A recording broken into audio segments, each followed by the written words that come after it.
பொருளில் உங்கள் எல்லோரின் பதிலை ஆவலோடு எதிர்பார்த்தவனாய் இஸ்லாத்தின் காணிக்கையை சமர்ப்பிக்கிறேன். அஸ்ஸலாமு அலைக்கும் வரஹ்மத்துல்லாஹி வபரகாத்துஹு.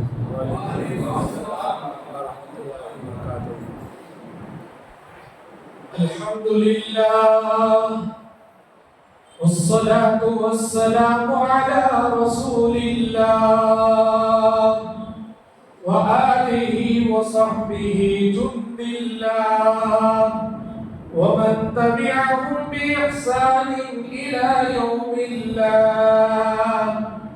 أما بعد فيا عباد الله، قال الله في كلام الله: أعوذ بالله من الشيطان الرجيم. يا أيها النبي إنا أرسلناك شاهدا ومبشرا ونذيرا وداعيا إلى الله بإذنه وسراجا منيرا وبشر المؤمنين بأن لهم من الله فضلا كبيرا. قال نبينا وحبيبنا رسول الله صلى الله عليه وسلم: لا يؤمن أحدكم حتى أكون أحب إليه من والده وولده والناس أجمعين.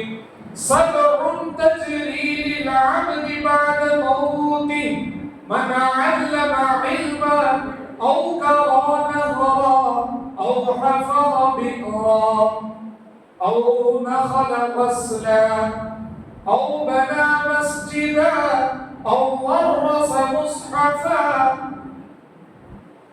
صدق الله وصدق رسوله النبي الكريم. اللهم صل على صلى الله على محمد صلى الله عليه وسلم. صلى الله على محمد صلى الله عليه وسلم. صلى الله على محمد يا رب صل عليه وسلم. எல்லா போதும் அல்லாஹ் ஒருவனுக்கு உரித்தாகட்டுமாக. அல்லாஹ்வின் கோடான கோடி கிருபையும் அருளும் சாந்தியும் சமாதானமும் நமது உயிரினும் மேலான இந்த சபையின் நாயகர் காருண்ய உத்தமர் கண்மணி நாயகம் ரசூலுல்லாஹி ஸல்லல்லாஹு அலைஹி வஸல்லம் அன்னவர்கள் மீதும் ஏனைய நபிமார்கள், ரசூல்மார்கள், சஹாபாக்கள், தாபீன்கள், நல்லோர்கள், நாதாக்கள், அவுலியாக்கள், குதுபுகள், அபுதார்கள், முஃமினான ஆண்கள், பெண்கள், நம்மை ஈண்டெடுத்த பெற்றோர்கள், மஷாயிக்மார்கள், நம்முடைய ஆசிரியர்கள் மக்கள், குறிப்பாக அருமையான இந்த மஹல்லாவுடைய நிர்வாக பெருமக்கள், சங்கீமிகு உலமாக்கள், இஸ்லாமிய நல்லுள்ளங்கள், ஆண்கள், பெண்கள், தாய்மார்கள், மாணவர்கள், மாணவிகள், நம் எல்லோரின் மீதும் அல்லாஹ்வுடைய ரஹ்மத் இறங்கட்டுமாக. இங்கே ஒன்று சேர்ந்தவர்களை மஹ்ஷர் மைதானத்தில் அல்லாஹ் ரப்பல் ஆலமீன் கண்மணி நாயகத்தின் தலைமையில் ஒன்று சேரக்கூடிய நசீபை அல்லாஹ் நமக்கு தருவானார். அந்த பூமான் நபிகள் கோமானை கனவிலும் நனவிலும் கண்குளிர தரிசிக்கும் நல்ல தௌஃபீகை அல்லாஹ் நமக்கு நசீபாக்கி தருவானார். அன்னவர்களின் பொருட்டினால் நம்முடைய இதயங்களை அல்லாஹ் பரிசுத்தமாக்கி தருவானார். ஈமானுடைய வாழ்க்கை, ஈமானுடைய மரணத்தை அல்லாஹ் நமக்கு தருவானார். அல்லாஹ் ரப்பல் ஆலமீன் கொடிய நோய்கள், ஆஸ்பத்திரியின் கொடிய செலவினங்கள், சாலைகளில் ஏற்படக்கூடிய ஆபத்துகள், விபத்துகள் அனைத்து விட்டு நம்மை பாதுகாத்து நம்மை ஈண்டெடுத்த பெற்றோர்கள், நம்முடைய மனைவி மக்கள், உற்றார் உறவினர்கள், நம்முடைய நண்பர்கள், நம்முடைய ஜமாத்தார்கள் எல்லோருக்கும் அல்லாஹ் ஈருலகிலும் உயர்வான, கண்ணியமான, சந்தோஷமான, சுபிட்சமான, ஆரோக்கியமான, பரக்கத்து நிறைந்த, பாதுகாப்பான வாழ்க்கையை அல்லாஹ் நசீபாக்கி வைப்பானாக. இந்த மஜ்லிஸை அல்லாஹ் கபூல் செய்வானாக. நாயகத்தினுடைய ரூஹானியத்தை அல்லாஹ் இங்கே ஹாசிராக்குவானாக.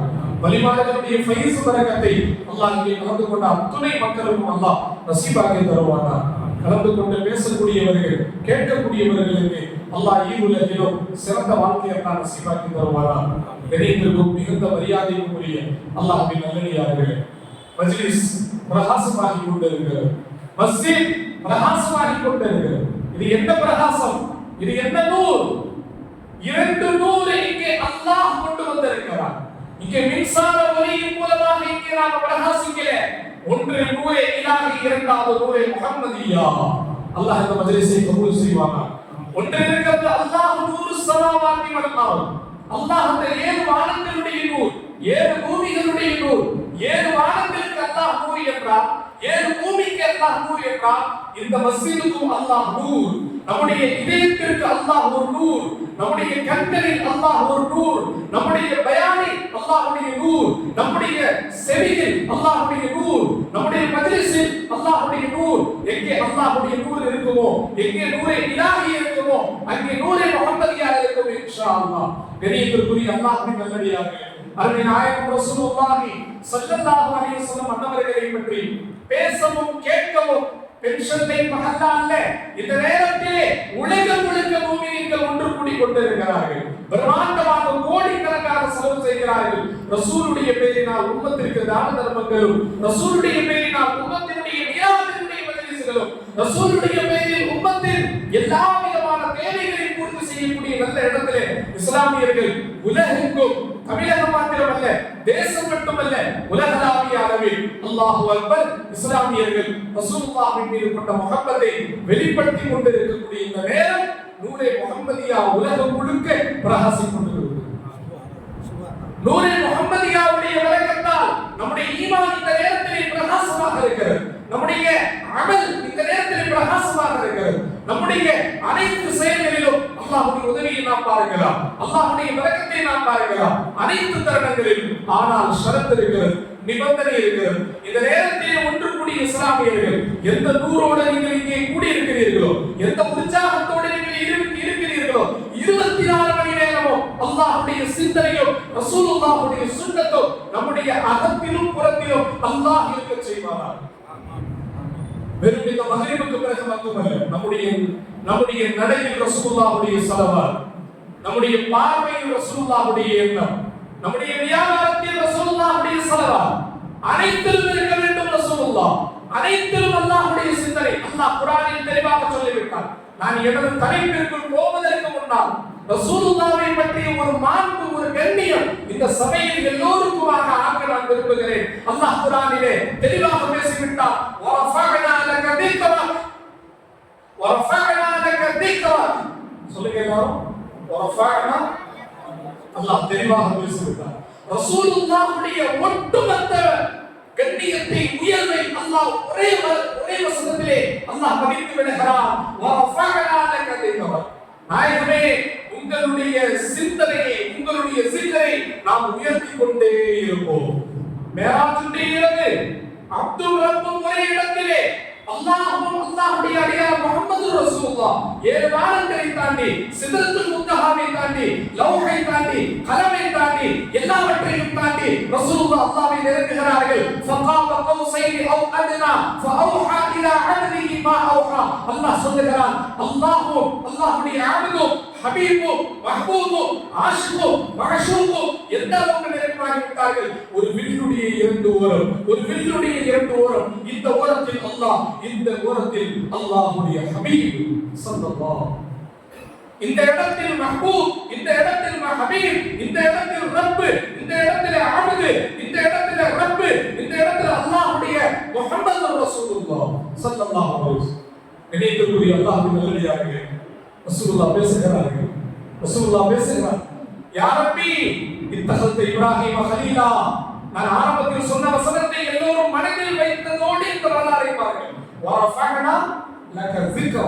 இந்த வசனத்தை மறந்து விடாதீர்கள். உங்களுடைய மக்ரிபிலே, உங்களுடைய இஷாவிலே, உங்களுடைய வித்ரிலே அலம் நஷ்ரஹ் லக ஸத்ரக் வ வதஅனா அன்க விஸ்ரக் அல்லதி அன்கத ظهرك ورفعنا لك ذكرك فإن مع العسر يسرا إن مع العسر يسرا. இந்த சூராத்திலே பிரதானமாக ஓதுங்கள். இன்ஷாஅல்லாஹ் அல்லாஹ் நம் இதயத்திலே ஹுப்பே ரசூல் அல்லாஹ் ஏற்படுத்தி விடுவார். நம்முடைய இதயத்தை அல்லாஹ் தஆலா தீனுக்காக அல்லாஹ் விசாலப்படுத்தி விடுவார். நாங்கள் ஒன்றை பேசினால் நீங்கள் 10ஆக விளங்கும் ஞானத்தை அல்லாஹ் உங்களுக்கு தருவார். நிறைய பேர் வீட்டுக்கு போனவன கேட்பார், பயானுக்கு போனீங்களா? போனோம். பேசினாங்களா? அருமையா பேசினாங்க, நல்லா பேசினாங்க. எவ்வளவு நேரம் பேசினாங்க? 1 மணி நேரம் பேசியிருப்பாங்க.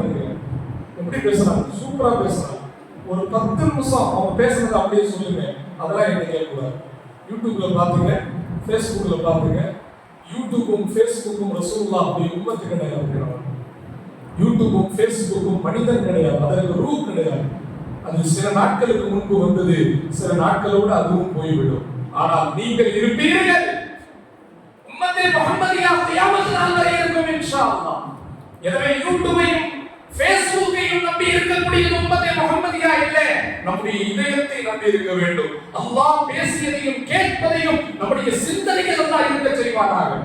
நான் விஷயத்திற்கு வருவேன். அலம் நஷ்ரஹ் லக சத்ரக். தீனில் விசாலம் வேண்டுமா, நல்ல விளக்கம் வேண்டுமா, ரசூலுல்லாஹ்வுடைய முஹப்பத் வேண்டுமா, வியாபாரத்தில் பரக்கத்து வேண்டுமா, கடன் நெருக்கடியை விட்டு பாதுகாப்பு வேண்டுமா, அத்தனைக்கும் தீர்வு அலம் நஷ்ரஹ் லக சத்ரக் வ வதஅனா அன்க விஸ்ரக். அல்லாஹ் அந்த வசனத்தில் மைய பகுதியில் பேசுகிறான். வ ரஃபஅனா லக திக்ரக். ரசூலே, உங்களுடைய சிக்கரை நாம் உயர்த்திக் கொண்டே இருந்தோம். உயர்த்துவான் அல்லாஹ் தஆலா. கியாமத் நாள் வரை அல்லாஹ் உயர்த்துவான், உயர்த்திக் கொண்டே இருப்பான். ஆஷிகீனே ரசூல், இங்கே மஸ்ஜிதில் கூடியவர்கள் சாதாரணமான முஸ்லிம்கள் அல்ல, இவர்கள் சாதாரணமான முஃமினீன்கள் அல்ல, இவர்கள் சாதாரணமான தொழுகையாளிகள் இல்லை, இவர்கள் எல்லோரும் ஆஷிகீனே ரசூல் ஸல்லல்லாஹு அலைஹி வஸல்லம். இங்கே கூடி இருக்கக்கூடிய ஒவ்வொரு முஃமினுடைய இதயத்திலும் இஷ்ட இலாஹி இருந்ததால் தான் அல்லாஹ் வியாபாரத்தை விட்டு, குடும்பத்தை விட்டு, தொழிலை விட்டு, ஸ்கூலை விட்டு, மதரசாவை விட்டு, உலகத்தினுடைய ஆசைகளை விட்டு, உலகத்தினுடைய கொடுக்கல் வாங்கலை விட்டு, டிவி சீரியலை விட்டு, பெண்களை இப்படியாக எல்லோரையும் அல்லாஹ் இந்த இடத்துல அமர செய்திருக்கிறார் என்றால் இது உள்ளத்தில் இருக்கக்கூடிய இஸ்லாம் காரணம் அல்ல, உள்ளத்தில் இருக்கக்கூடிய ஈமான் காரணம் அல்ல, உள்ளத்தில் இருக்கக்கூடிய இஷ்ட இலாஹி. அல்லாஹ் நமக்கு இஷ்டை நசீபாக்குவானாக. आशिको माशूकरा रमज़ेस किरामन कातिबीनरा बहम खबरनेस. फारसी ஒரு அழகான கவி. காதலனுக்கும் காதலிக்கும் மத்தியில் இருக்கக்கூடிய ரகசியம் அருகில் இருக்கக்கூடிய கிராமன் காத்திபீன்களுக்கு கூட தெரியாது. आशिको माशूकरा रमज़ेस किरामन कातिबीनरा बहम खबरनेस. காதலனும் காதலியும் பேசக்கூடிய அந்த பேச்சு, அந்த உணர்வு அருகில் இருக்கக்கூடிய அல்லாஹ்வுடைய வானவர்கள் கிராமம் காத்திபீன்கள் கூட அந்த ரகசியம் தெரியாது. அவ்வளவு நெருக்கமானவர்கள் காதலனும் காதலி. காதலி என்று சொன்னவுடன் நீங்கள் உலக கலாச்சாரத்தை போய்விடாதீர்கள். நம் எல்லோரின் காதலி அல்லாஹ், நம்முடைய காதலி முஹம்மது ரசூலுல்லாஹ் ஸல்லல்லாஹு அலைஹி வஸல்லம். என்னைக்குரிய மேலான அல்லாஹ்வின் நல்லடியார்களே, ரசூலுல்லாஹை பற்றி உம்மத்து 5 மணி நேரம் பேசுகிறது, 10 மணி நேரம் பேசுகிறது, விடிய விடிய பேசுகிறது. எல்லாவற்றிற்கும் ஆதாரம் வரஃபஅனா லக திக்ரக். அல்லாஹ் ரசூலை பற்றி பேச வைத்துக் கொண்டே இருக்கிறான். மேராஜுடைய இரவு ரசூலுல்லாஹ் அல்லாஹ்வுடைய சன்னிதானத்தில் கேட்கிறார்கள், யா ரப்பி இத்தகல்த இப்ராஹிம் கலீலா. இப்ராஹிம் அலைஹிஸ்ஸலாம் அவர்களுடைய கலீலாவை தேர்வு செய்திருக்கிறார்கள். வத்தகல்த மூசா கலீமா. மூசா அலைஹிஸ்ஸலாம் அவர்களுடைய கலீமாக நீ ஒப்புக்கொண்டு விட்டார். மூசா கலீமுல்லாஹ், அல்லாஹ்க்கு லாடிலா நபி ஹஜ்ரத் மூசா. நினைக்கும் பொழுதெல்லாம் ரப்பிடம் பேசுவார்.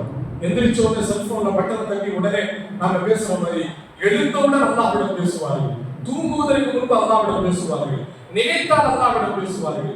அல்லாஹ் எதிர்பார்க்கிறார், மூசா இன்று ஏன் நம்மிடம் நீங்கள் பேசவில்லை என்றும் சில நேரத்தில் அல்லாஹ் கேட்கிறார். அடிக்கடி அல்லாஹ்விடம் பேசுவார்கள். ரசூலுல்லாஹ் அல்லாஹ்விடம் பேசுகிறார்கள், கேட்கிறார்கள், யா ரப்பி இஜஅல்த இப்ராஹீம கலீலா. இப்ராஹீமை உன்னுடைய நண்பராக ஆக்கிக் கொண்டாய். மூசாவை உன்னிடம் அன்பாக பேசக்கூடிய ஒரு நபியாக ஆக்கினாய். வலிந்த லிதாவுக ஹதீத். தாவூத் அலைஹிஸ்ஸலாம் அவர்களுக்கு இரும்பை நீ பஸ்பமாக்கி கொடு. இரும்பை உள்ளங்கையில் வளைத்து விடுவார்கள் ஹஜ்ரத் தாவூத் அலைஹிஸ்ஸலாம். வஸഖர்த லி மூசா லி சுலைமான அர்ரிஹ். சுலைமான் அலைஹிஸ்ஸலாம் அவர்களுக்கு இந்த உலகத்தினுடைய காற்றை விசாலப்படுத்தி கொடுத்தாய், கட்டுப்படுத்தி கொடுத்தாய் ரப்பே. வ அஹ்யைத லிஈசா அல் மௌதா. ஈசா அலைஹிஸ்ஸலாம் அவர்களுடைய பொன்னான கரத்தில் இறந்தவர்களுக்கு ஹயாத்தை கொடுத்தவர் நீ. சுப்ஹானல்லாஹ். இறந்தவர்களுக்கு ஹயாத்தை கொடுக்கக்கூடியவர்கள் ஈசா. ஆனால் கடவுளாக அல்ல, அல்லாஹ்வின் உத்தரவோடு கொடுப்பார். வ உஹ்யில் மௌதா பிஇஸ்னி. அல்லாஹ் குர்ஆன்ல சொல்றான், என்னுடைய உத்தரவோடு ஈசா அவர்களே நீங்கள் இறந்தவர்களுக்கு ஹயாத்தை கொடுக்கிறீர்கள். இதுதான் இஸ்லாமியர்களுக்கும் கிறிஸ்தவர்களுக்கும் உண்டான மையப்பகுதி. நாமும் சொல்லுகிறோம், அவர்கள் இறந்தவர்களுக்கு உயிர் கொடுக்கிறார்கள். கிறிஸ்தவர்கள் சொல்லுகிறார்கள், இயேசுநாதர் இறந்தவர்களுக்கு உயிர் கொடுத்தார். ஆனால் நாங்கள் சொல்லுகிறோம், ஈசா அலைஹிஸ்ஸலாம் சுயமாக செய்யல, அல்லாஹ்வுடைய ஆணையோடு சொல்லுகிறார்கள். கிறிஸ்தவர்கள் சொல்வார்கள் இல்லை அவர்தான் கடவுள் என்று. அல்லாஹ் நம்மை ஷிர்க்கை விட்டு அல்லாஹ் நம்மை பாதுகாப்பானாக. மேராஜுடைய இரவில் ரசூலுல்லாஹ் கேட்கிறார்கள், வஹையத்தலி ஈஸா அல் மௌத்தம். யா அல்லாஹ், வரிசையாக ஒவ்வொரு நபியினுடைய தனிச்சிறப்பை ரசூலுல்லாஹ் சொல்லி வைத்து கேட்கிறார். ஈசா அவர்களுக்கு மௌத்தானவர்களை உயிர் கொடுக்கக்கூடிய பாக்கியம் இருக்கும். இப்போ இவ்வளவே நீங்க பாருங்க, ரசூலுல்லாஹுடைய உள் நோக்கம் என்ன, ஹபீபினுடைய உள் நோக்கம் என்ன? யா அல்லாஹ், இப்ராஹிமை நீ கலீலாக ஆக்கினாய், என்னை நீ கலீலாக ஆக்கல.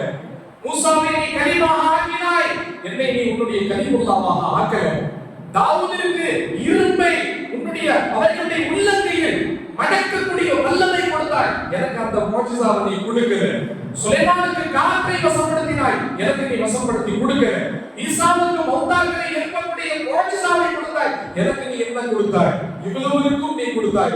மா ஜஅல்தனி யா ரப்பி, இந்த முஹம்மது ரசூலுல்லாஹ்வுக்கு நீ என்ன கொடுத்தாய்? அல்லாஹ் சொன்னார், ஜஅல்து லக அஃவல மின் ஸாலிக குல்லிஹி. உங்களுக்கு நான் ஒன்றை கொடுத்திருக்கிறேன் ஹபீபி, உங்களுக்கு நான் ஒன்றை கொடுத்திருக்கிறேன் ஹபீபி. இவர்கள் எல்லோருக்கும் நான் கொடுத்ததை விட மகத்தான உயர்வான ஒரு பதவி உங்களுக்கு கொடுத்திருக்கிறேன் அல்லவா? நினைவு இருக்கா இல்லையா? தெரியுமா இல்லையா? ரசூலுல்லாஹ் கேட்கிறார்கள், வமா ஸாலிக யா ரப்பி, ரப்பி என்ன கொடுத்திருக்கிறாய் எனக்கு? என்ன சிறப்பு? அல்லாஹ் ஸுகிர்து இல்லா ஸுகிர்த மகை. சுப்ஹானல்லாஹ். நான் எப்பொழுதெல்லாம் என் அடியான் என்னை நினைவு கூறுவானோ அவனுடைய ஈமான் பூர்த்தியாகாது, அவனுடைய கலிமா பூர்த்தியாகாது, அவனுடைய காதல் பூர்த்தியாகாது. எப்போது அவன் ரப்பை நினைவு கூறும் போதெல்லாம், எல்லா நேரத்திலும் ரப்போடு முஹம்மது ரசூலுல்லாஹை நினைவு கூறினால்தான் அவனுடைய அந்தஸ்தை நான் உயர்த்துவேன்.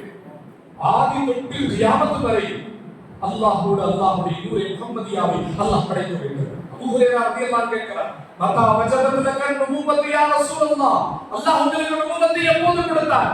நபி அவர்கள் சொன்னார்கள், குந்து நபியன் குந்து நூரன் பைன யதைஹி, அல்லாஹ்வுக்கு முன்பு நான் நூரை முஹம்மதியாக படைக்கப்பட்டேன், நபியாக ஆக்கப்பட்டேன். வ ஆதமு பைனல் மாஹி வ தீன், ஆதமுடைய உடலே பரிபூர்ணமாகாத அந்த நேரத்திலேயே அல்லாஹ் தஆலா இந்த நூரை முஹம்மதியாவை படைத்து விட்டார். இன்னொரு ரிவாயத்தில் சுப்ஹான மௌலிதில் ஒரு ஹதீஸ் இருக்கிறது, கப்ல அய்யுஹ்லக ஆதமு பி அல்ஃபி ஆமி, 2000 வருடங்கள் ஆதம் அலைஹிஸ்ஸலாம் அவர்கள் படைக்கப்படுவதற்கு 2000 ஆண்டுகளுக்கு முன்பே ரசூலுல்லாஹுடைய நூரை முஹம்மதியாவை அல்லாஹ் படைத்து விட்டார். லா இலாஹ இல்லல்லாஹ், ஆதம் சஃபியுல்லாஹ், தற்காலிகமான கலிமா. லா இலாஹ இல்லல்லாஹ், நூஹ் நபியுல்லாஹ், தற்காலிகமான கலிமா. லா இலாஹ இல்லல்லாஹ், இப்ராஹிம் கலீலுல்லாஹ், தற்காலிகமான கலிமா, நிரந்தரமானது அல்ல. லா இலாஹ இல்லல்லாஹ், இஸ்மாயில் ஸபீஹுல்லாஹ், தற்காலிகமான கலிமா. லா இலாஹ இல்லல்லாஹ், ஈசா ரூஹுல்லாஹ், தற்காலிகமான கலிமா. லா இலாஹ இல்லல்லாஹ், முஹம்மதுர் ரசூலுல்லாஹ், ரப் இருக்கும் வரை இந்த கலிமா இருக்கும்.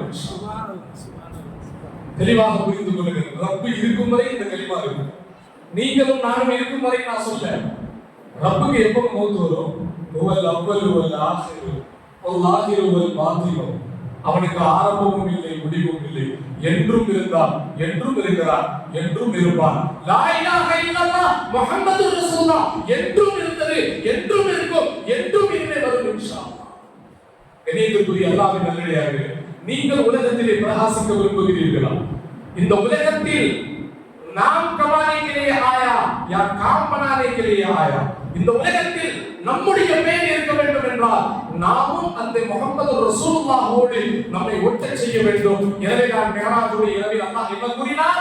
நாயகமே, என் பெயரை கூறப்படும் அத்துணை தருணங்களிலும் உங்களுடைய பெயரையும் கூறப்படும். சொர்க்கத்து வாசலில் அல்லாஹ் எழுதிவிட்டார், லா இலாஹ இல்லல்லாஹ் முஹம்மது ரசூலுல்லாஹ். கனிமானவர்களே, அடிக்கடி நம்முடைய சிந்தனைகளுக்கு நாம் கொண்டு வருவோம், குழந்தை பிறக்கும் தருணத்தில் துவங்கக்கூடிய ரப்பும் ரசூலுல்லாஹுடைய இணைப்பும். நீங்கள் பெயர் வைப்பது 7வது நாள், அகீகா கொடுப்பது 7வது நாள், குழந்தை மொட்டையடிப்பது 7வது நாள், குழந்தையுடைய மற்ற ஹுகூக்குகள் உரிமைகள் 7வது நாள், குழந்தை பிறந்தவுடன் செய்ய வேண்டிய ஒரே கடமை அஷ்ஹது அல்லா இலாஹ இல்லல்லாஹ் சத்தமா சொல்லுங்க, முஹம்மது ரசூலுல்லாஹ், அஷ்ஹது அன்ன முஹம்மது ரசூலுல்லாஹ். எல்லாமே 7வது நாள், எல்லாமே பிறகு ஏழாவது நாள் பெயர், ஏழாவது நாள் அமீகா, ஏழாவது நாள் வட்டி அளிப்பது, ஏழாவது நாள் சதகா. ஆனால் பிறந்தவுடன் முதலில் அந்த இதயத்தில் நூரை முஹம்மதியாவை பதித்து விடுங்கள். அஷ்ஹது அல்லா இலாஹ இல்லல்லாஹ் வ அஷ்ஹது அன்ன முஹம்மதன் ரசூலுல்லாஹ். வலது காதில் மட்டும்தான் சொல்லியிருக்கோம். அப்ப இடது காது சும்மா இருக்குவா? காமத் சொல்லு. இடது காதில் அங்கேயும் சொல்லு அஷ்ஹது அல்லா இலாஹ இல்லல்லாஹ் அஷ்ஹது அன்ன முஹம்மதன் ரசூலுல்லாஹ். காமத் சொன்னவுடன் தொழுகை எவ்வளவு கேப்பு? 10 நிமிஷம் ஆகுமா? காமத் முடிஞ்சோடனே தொழுகைக்கும் இகாமத்துக்கும் எவ்வளவு இடைவெளி? அதிகபட்சமாக ஷரியத்தில் அனுமதி இல்லை. ஒரே ஒரு அறிவிப்பு பண்ணலாம், சஃபு சுஃபுக்கும், சஃபுகளை நேராக்கி வைங்கள், அல்லாஹு அக்பர், உடனே தக்பீர் கட்டு. காமத் சொல்லி கொடுத்தது எல்லாம் நல்லா இருக்கீங்களா? தலைவர் நல்லா இருக்கீங்களா? செயலாளர் போட்டுருக்கீங்க நல்லா இருக்கீங்கன்னா இகாமத்து போச்சு, திருப்பி ஆரம்பது இகாமத் சொல்லணும். இகாமத்துக்கும் தொழுகைக்கும் மத்தியில் உண்டான இடைவெளி எதுவுமே இல்லை. இடது காதில் இகாமத் சொல்லப்பட்ட பிறகு குழந்தைக்கு பாடம் ஊட்டப்படுகிறது. மகனே, அல்லாஹ்வுடைய அடியானே, ரசூலுல்லாஹ்வுடைய உம்மத்தில் பிறந்தவனே, பாங்கும் சொல்லிவிட்டேன், இகாமத்தும் சொல்லிவிட்டேன், ஜனாஸா தொழுகைக்காக நீ தயாராகிவிடு. பாங்கும் சொல்லிவிட்டேன், இகாமத்தும் சொல்லிவிட்டேன், ஜனாஸா தொழுகைக்கு நீ தயாராகிவிடு. அல்லாஹ் நமக்கு ஹயாத்தை கொடுத்தது மௌத்துக்காக வேண்டியதான். ஆனால் அந்த மௌத்திலும் ஹயாத் இருக்கணும், அதுக்காக வேண்டியதான் மீலாத் விழா. மௌத்திலும் என்ன இருக்கணும்? அப்துல்லா வஃபாத் ஆகிய 1000 வருடங்கள் உம்மத்து பேசணும். மீண்டும் சொல்லுகிறேன், கவனமாக பாருங்கள். கௌசுல் ஆஸம் ரலியல்லாஹு அன்ஹு வஃபாத் ஆகி சுமார் 1000 வருடங்கள் இன்றும் சமுதாயம் பேசுகிறது. முஹைதீன் அப்துல் காதர் ஜீலானி ரஹ்மத்துல்லாஹி அவர்கள் வஃபாத் ஆகி 1000 வருடங்கள் இன்றும் சமுதாயம் அவர்களை பேசுகிறது. உம்மத்தினுடைய முஜத்திதி அல்ஃபசானி ரஹ்மத்துல்லாஹி வஃபாத் ஆகி 1000 வருடங்கள் உம்மத் இன்றும் பேசுகிறது. அஹ்மத் கபீர் ரிஃபாயி வலியுல்லாஹ் 1000 வருடங்கள் இன்றும் உம்மத்து பேசுகிறது. ஏர்வாடி இப்ராஹிம் ஷைக் வலியுல்லாஹ் வஃபாத் ஆகி 1000 வருடங்கள் இன்றும் உம்மத்து பேசுகிறது. நாகூர் ஷாஹுல் அமீர் பாதுஷா நாயகம் வஃபாத்தாகி 1000 வருடங்கள் இன்றும் உம்மத்து பேசுகிறது. எத்தனையோ வலிமார்கள். திருச்சி தமிழக பாதுஷா வஃபாத்தாகி 1100 வருடங்கள் இன்றும் உம்மத்து பேசுகிறது. எத்தனையோ வலிமார்கள். ஆரணியில் அண்ணல் ஆரணி பாபா ரஹ்மத்துல்லாஹி 24 வருடங்கள் இன்றும் உம்மத்து பேசுகிறது. எத்தனையோ வலிமார்கள். நீங்கள் தப்லீகை எடுத்துக்கொள்ளுங்கள். ஹஜ்ரத் இலியாஸ் ரஹ்மத்துல்லாஹி வஃபாத்தாகி விட்டார்கள். எவ்வளவு நாட்கள் ஆகிவிட்டது, இன்றும் உம்மத்து பேசுகிறது. தாரூல் தேவதனுடைய ஹுசைன் அப்துல் மதனி ரஹ்மத்துல்லாஹி வஃபாத்தாகி விட்டார்கள். இன்றும் உம்மத்து பேசுகிறது. ஹாஜி இம்தாதுல்லா முஹாஜிரி மக்கி ரஹ்மத்துல்லாஹி அலைஹி சில்சிலே கிஷ்தியாவுடைய தலைமை கொடி வஃபாத்தாகி பல வருடங்கள் ஆகிவிட்டது. உம்மத்து பேசுகிறது. இப்னு ஷிஹாபுத்தீன் சுஹர்வர்தி ரஹ்மத்துல்லாஹ் வஃபாத்தாகி பல வருடங்கள் இன்றும் உம்மத்து பேசுகிறது. எப்படி பேசுகிறது? ஏன் பேசுகிறார்கள்? மற்றவர்களை மறந்தார்கள், இவர்களை பேசுகிறார்கள், இவர்களை நினைவு கூறுகிறார்கள். இவர்களுக்காக ஒரு மஜ்லிஸ், இவர்களுக்காக வேண்டிய ஒரு கூட்டம், இவர்களுக்காக வேண்டிய ஒரு இஜ்திமா. ஏன்? குல்லுஹும் ஆஷிகானி ரசூல், எல்லோரும் ரசூலுல்லாஹ்வுடைய காதலர்கள். எல்லோரும் யார்? ரசூலுல்லாஹ்வுடைய காதலர்கள். அல்லாஹ் தஆலா நம்மையும் அந்த ஆஷிகீன்களுடைய கூட்டத்தில் அல்லாஹ் ஆக்கி வைப்பானாக. குழந்தை பிறந்தவுடன் நீங்கள் இதயத்தில் பதிக்கிறீர்கள். என்ன பதிக்கிறீங்க? அஷ்ஹது அல்லா இலாஹ இல்லல்லாஹ் அஷ்ஹது அன்ன முஹம்மதன். ஜனாஸா நல்ல பாருங்க, ஆரம்பத்தையும் இறுதியை மட்டும் நான் கூறுவேன். இங்க பாங்கும் இகாமத்தும் இருக்கிறனால தான் ஜனாஸாவுடைய தொழுகையில பாங்கும் கிடையாது, இகாமத்தும் கிடையாது. இங்க அல்லாஹ்வையும் அல்லாஹ்வுடைய ரசூலையும் நாம் எப்படி எடுத்து வைத்திருக்கிறோம்? உலகமே சொல்லுகிறது இது ஒரு பிதஅத், மீலாத் விழாக்கள் கொண்டாடுவது பிதஅத் என்கிறது. இடையத்திற்குரிய மேலாளர்களே, நாங்கள் 12 நாட்கள் மட்டும் மீலாத் விழாக்கள் கொண்டாடவில்லை. எங்களுடைய மூச்சும் பேச்சும் மீலாத் விழாக்கள் தான். எங்களுடைய நொடியும் பொடியும் மீலாத் விழாக்கள் தான். எங்களுடைய மஸ்ஜிதுகளிலே அதிகாலையில் எழுந்தவுடன் நீங்கள் எல்லாம் ரோமே வஃலத்தில் இருப்பீங்க. எங்களுடைய மஸ்ஜிதுடைய பிலால் உரக்க குரலில் சொல்லுகிறார், அஷ்ஹது அல்லா இலாஹ இல்லல்லாஹ் வ அஷ்ஹது அன்ன முஹம்மதர் ரசூலுல்லாஹ். நாங்கள் எல்லா ஜும்ஆக்களிலும் ரசூலுல்லாஹ்வை நினைவு கூறுகிறோம். திருமண மேடைகளிலே ரசூலுல்லாஹ்வை நினைவு கூறுகிறோம். ஒரு அந்நிய பெண்ணை நீ உன் மனைவியாக ஆக்குவதற்கு முன்பு அந்த மாப்பிள்ளைக்கு ஹஸரத் அவர்கள் சொல்லிக் கொடுக்கக்கூடிய வார்த்தை என்ன சொல்லிப்பாங்க? அந்த ஹிஜாப் கபூலுக்கு முன்னாடி என்ன சொல்லிக் கொடுப்பாங்க? அஷ்ஹது அல்லா இலாஹ இல்லல்லாஹ். நீ முதல்ல இஷ்கே ஹகீகி பூர்த்தி ஆகாதவரை இஷ்கே மஜாசி உனக்கு கிடையாது. இஷ்கே ஹகீகி அல்லாஹ்வுடைய ரசூலுடைய காதல். இஷ்கே மஜாசி மனைவியை லவ் பண்றது. இங்க அல்லாஹ்வை நீ லவ் பண்ணாத வரைக்கும் மனைவியை நீ லவ் பண்ண முடியும். இஷ்கே ஹகீகி தமிழில் சொல்வதாக இருந்தால் பேரின்ப காதல் உன்னிடம் இல்லை என்றால் சிற்றின்ப காதல் உனக்கு ஹராம். முதல்ல கலிமா சொல்லு, அஷ்ஹது அல்லா இலாஹ இல்லல்லாஹ் வ அஷ்ஹது அன்ன முஹம்மதர் ரசூலுல்லாஹ். அதற்கு பிறகு இந்த அந்நிய பெண்ணை என் மனைவியாக ஆக்கிக் கொண்டேன். ஜும்மாவுடைய குதுபாக்களில் ரசூலுல்லாஹ்வுடைய திருநாமம் ஈதுடைய குதுபாக்களில் ரசூலுல்லாஹ்வுடைய திருநாமம், நிகாஹுடைய மேடையில் ரசூலுல்லாஹ்வுடைய திருநாமம், இப்படி வாழ்க்கையின் எல்லா தருணங்களிலும் எங்களுடைய ஸலவாத்திலே ஏன் தொழுகை யாருக்கு? அல்லாஹ் ஒருவனுக்கு. தக்பீர் யாருக்கு? அல்லாஹ் ஒருவனுக்கு. ஃபாத்திஹா யாருக்கு? அல்லாஹ் ஒருவனுக்கு. குர்ஆனுடைய சூறாக்கள் எதற்கு? அல்லாஹ் ஒருவனுக்கு. ருக்கு யாருக்காக? அல்லாஹ்வுக்காக. சுஜூத் யாருக்காக? அல்லாஹ்வுக்காக. ஆனால் அத்தஹியாத்துல மட்டும் ஏன் ஸலவாத் வந்துச்சு? பதில் சொல்லுங்க. அப்ப ஷிர்கா? தொழுகை யாருக்காக? நவைத்து அன் உஸல்லிய லில்லாஹ் வலி ரசூல் இல்லையே, அல்லாஹ்வுக்கு மட்டும் தான் தொழுகிறோம். இப்படியே அத்தஹியாத்துல ஸலவாத் ஓதுறோம். யா அத்தஹியாத்துல அஸ்ஸலாமு அலைக்க அய்யுஹன் நபி வ ரஹ்மத்துல்லாஹி வ பரகாத்துஹு. நாயகமே முன்னாடி வச்சு சொல்றோம். சாதாரண வார்த்தை இல்ல இது. அஸ்ஸலாமு அலைக்க அய்யுஹன் நபி, எனக்கு முன்பு இருக்கக்கூடிய அல்லாஹ்வுடைய நபியே. அல்லாஹு அக்பர். அங்கே ஆஷிகீன்கள் தங்களுடைய அகப்பார்வையால் அல்லாஹ்வையும் அல்லாஹ்வுடைய ரசூலையும் பார்க்கிறார்கள். பார்த்து விட்டு தான் சொல்லுகிறார்கள், அஸ்ஸலாமு அலைக்க அய்யுஹன் நபி, அல்லாஹ்வுடைய நபி அவர்களே உங்கள் மீது ஸலாம். அப்ப தொழுகை அல்லாஹ்வுக்காக. அதுக்குள்ள என்ன இருக்கு? அஸ்ஸலாமு அலைக்க அய்யுஹன் நபி, ஸலவாத் இருக்குது, எல்லாமே இருக்குது. எனவே கனவான்களே, வஃபஅனா லக ஸிக்ரன், உங்களுடைய ஸிக்ர் பூர்த்தியாகாது. உங்களுடைய சுப்ஹானல்லாஹ்விலே ரூஹானியத் இல்லை, அல்ஹம்துலில்லாஹ்வில் ரூஹானியத் இல்லை, அல்லாஹு அக்பரில் ரூஹானியத் இல்லை. எதுவரை நம்முடைய ஸிக்ர்களில் அல்லாஹ்வுடைய ஸிக்ரோடு ரசூலுல்லாஹ்வுடைய நினைவு இல்லையோ, ஸலவாத் இல்லையோ, அதுவரை நம்முடைய ஈமான் பரிபூர்ணத்துவம் அடையவே அடையாது. அனைத்திலும் வஃபஅனா லக ஸிக்ரன். அல்லாஹ் தஆலா மிராஜுடைய இரவில் சொல்லிவிட்டார், அல்லாஹ் ஸுகிர்து இல்லா ஸுகிர்த மகை, நான் நினைவு கூறப்படும் போதெல்லாம் உங்களை இந்த உம்மத் நினைவு கூறும். இதுதான் உங்களுக்கு நான் கொடுத்த மகத்தான அந்தஸ்து. சங்கைக்கும் மேன்மைக்கும் பொருந்திய அல்லாஹ்வின் நல்லடியார்களே, அந்த ரசூலுல்லாஹ் உம்மத்திற்கு கொடுத்த மகத்தான பொக்கிஷம் தான் வக்ஃப் சட்டம். அல்லாஹ் என்னை பாதுகாக்கணும். மிகப்பெரிய கடல் இந்த வக்ஃபுடைய சட்டம். ஹஜ்ரத் அவங்களுக்கு நான் தான் இந்த தலைப்பு சொன்னேன். ஆனா ஒரு நாளைக்குள்ள சொல்ல முடியுமா? நான் இந்த சட்டத்திற்கு போவதற்கு முன்பு, வல்லன் நபி உருவாக்கிய வக்ஃப் வாரியம் என்பதை நீங்கள் தெரிவதற்கு முன்பு, தயவு செய்து உங்களிடத்தில் அன்பாக நான் தாய்மார்களிடத்திலும் ஆரணி மஹல்லா அனைத்து நிர்வாக பெருமக்கள் ஜமாத்தாரிடத்திலும் அன்பாக கேட்டுக்கொள்வேன். நம்முடைய கரு இந்த இடத்தில் பிடிக்கப்பட்டிருக்கிறது, நம்முடைய கழுத்து பிடிக்கப்பட்டிருக்கிறது, நம்முடைய ஈமானுக்கு உலை வைக்கப்படுகிறது.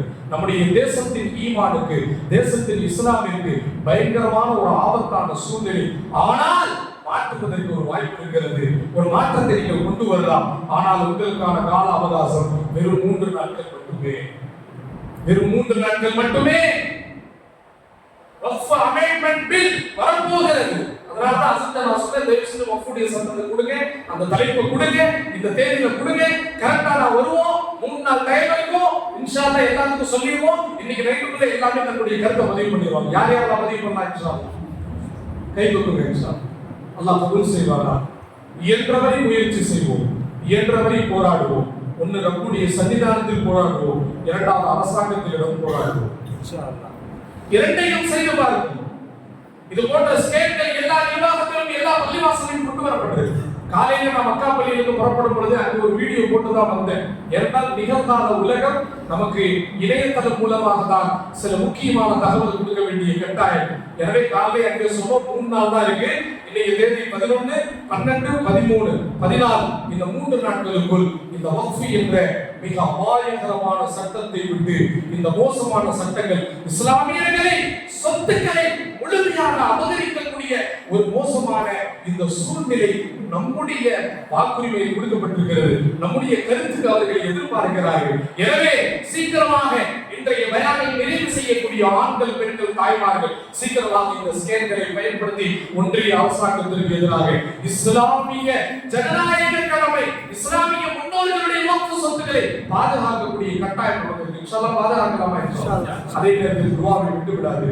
அல்லாஹ்விடம் கெஞ்சுங்கள், அல்லாஹ்விடம் கூத்தாடுங்கள், ரசூலுல்லாஹ்வுடைய வஸீலாவை வையுங்கள். யா அல்லாஹ், அந்த பூமான் நபிகள் போவான் ரசூலுல்லாஹ்வை பொருட்டினால் தேசத்தினுடைய வக்ஃபுடைய சொத்துக்களை யா அல்லாஹ் நீ பாதுகாத்து தருவாயா?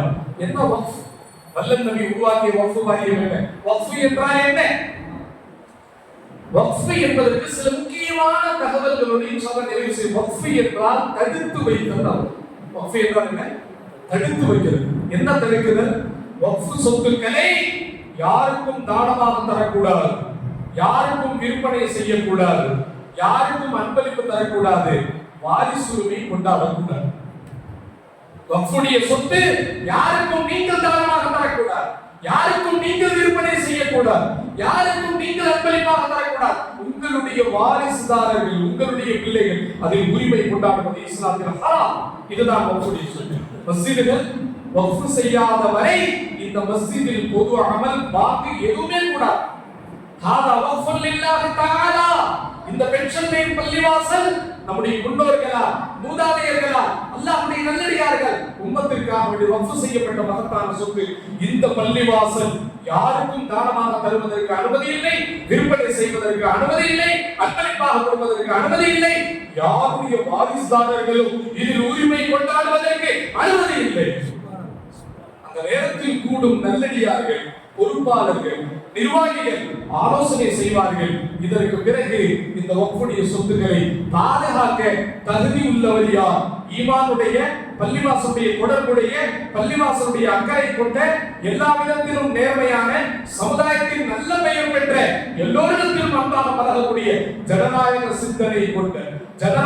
சிந்தனை கொண்ட ஒரு நல்ல பொறுப்பாளரிடம் ஒப்படைத்து விட்டு இவர்கள் போய்விடுவார்கள். இதுதான் வக்ஃப் சொத்துடைய சட்டம்.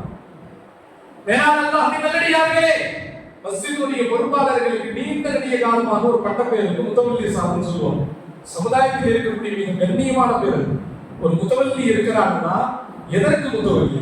பள்ளிவாசலுக்கு முத்தவல்லியா, இல்ல இமாமுக்கு முத்தவல்லியா, இல்ல முஹஸ்ஸின் பிலால் சாஹிபுக்கு முத்தவல்லியா, இல்ல ஜமாத்துக்கு முத்தவல்லியா? எதுக்குமே அவர் முத்தவல்லி கிடையாது. இமாமுக்கு தெரியும் அவர் எப்படி வாழணும், மோதினாருக்கு தெரியும் அவர் எப்படி வாழணும், ஜமாத்துக்கு தெரியும் பள்ளிவாசலுக்கு என்ன செய்யணும். நீங்க எதுக்கு முத்தவல்லி? எதுக்கு நீங்க முத்தவல்லி? எல்லாருக்கும் தெரியும் பள்ளிவாசலை பற்றி, மதரசாவை பற்றி, இங்க நடக்கக்கூடிய ஸ்கூலை பற்றி, இங்க நடக்கக்கூடிய அமலை பற்றி எல்லாருக்கும் எல்லாம் தெரியும். அதற்கு நீங்கள் முத்தவல்லி இல்லை. நீங்கள் எதற்கு முத்தவல்லி? நீங்கள் வக்ஃபுடைய சொத்துக்கு தான் முத்தவல்லி.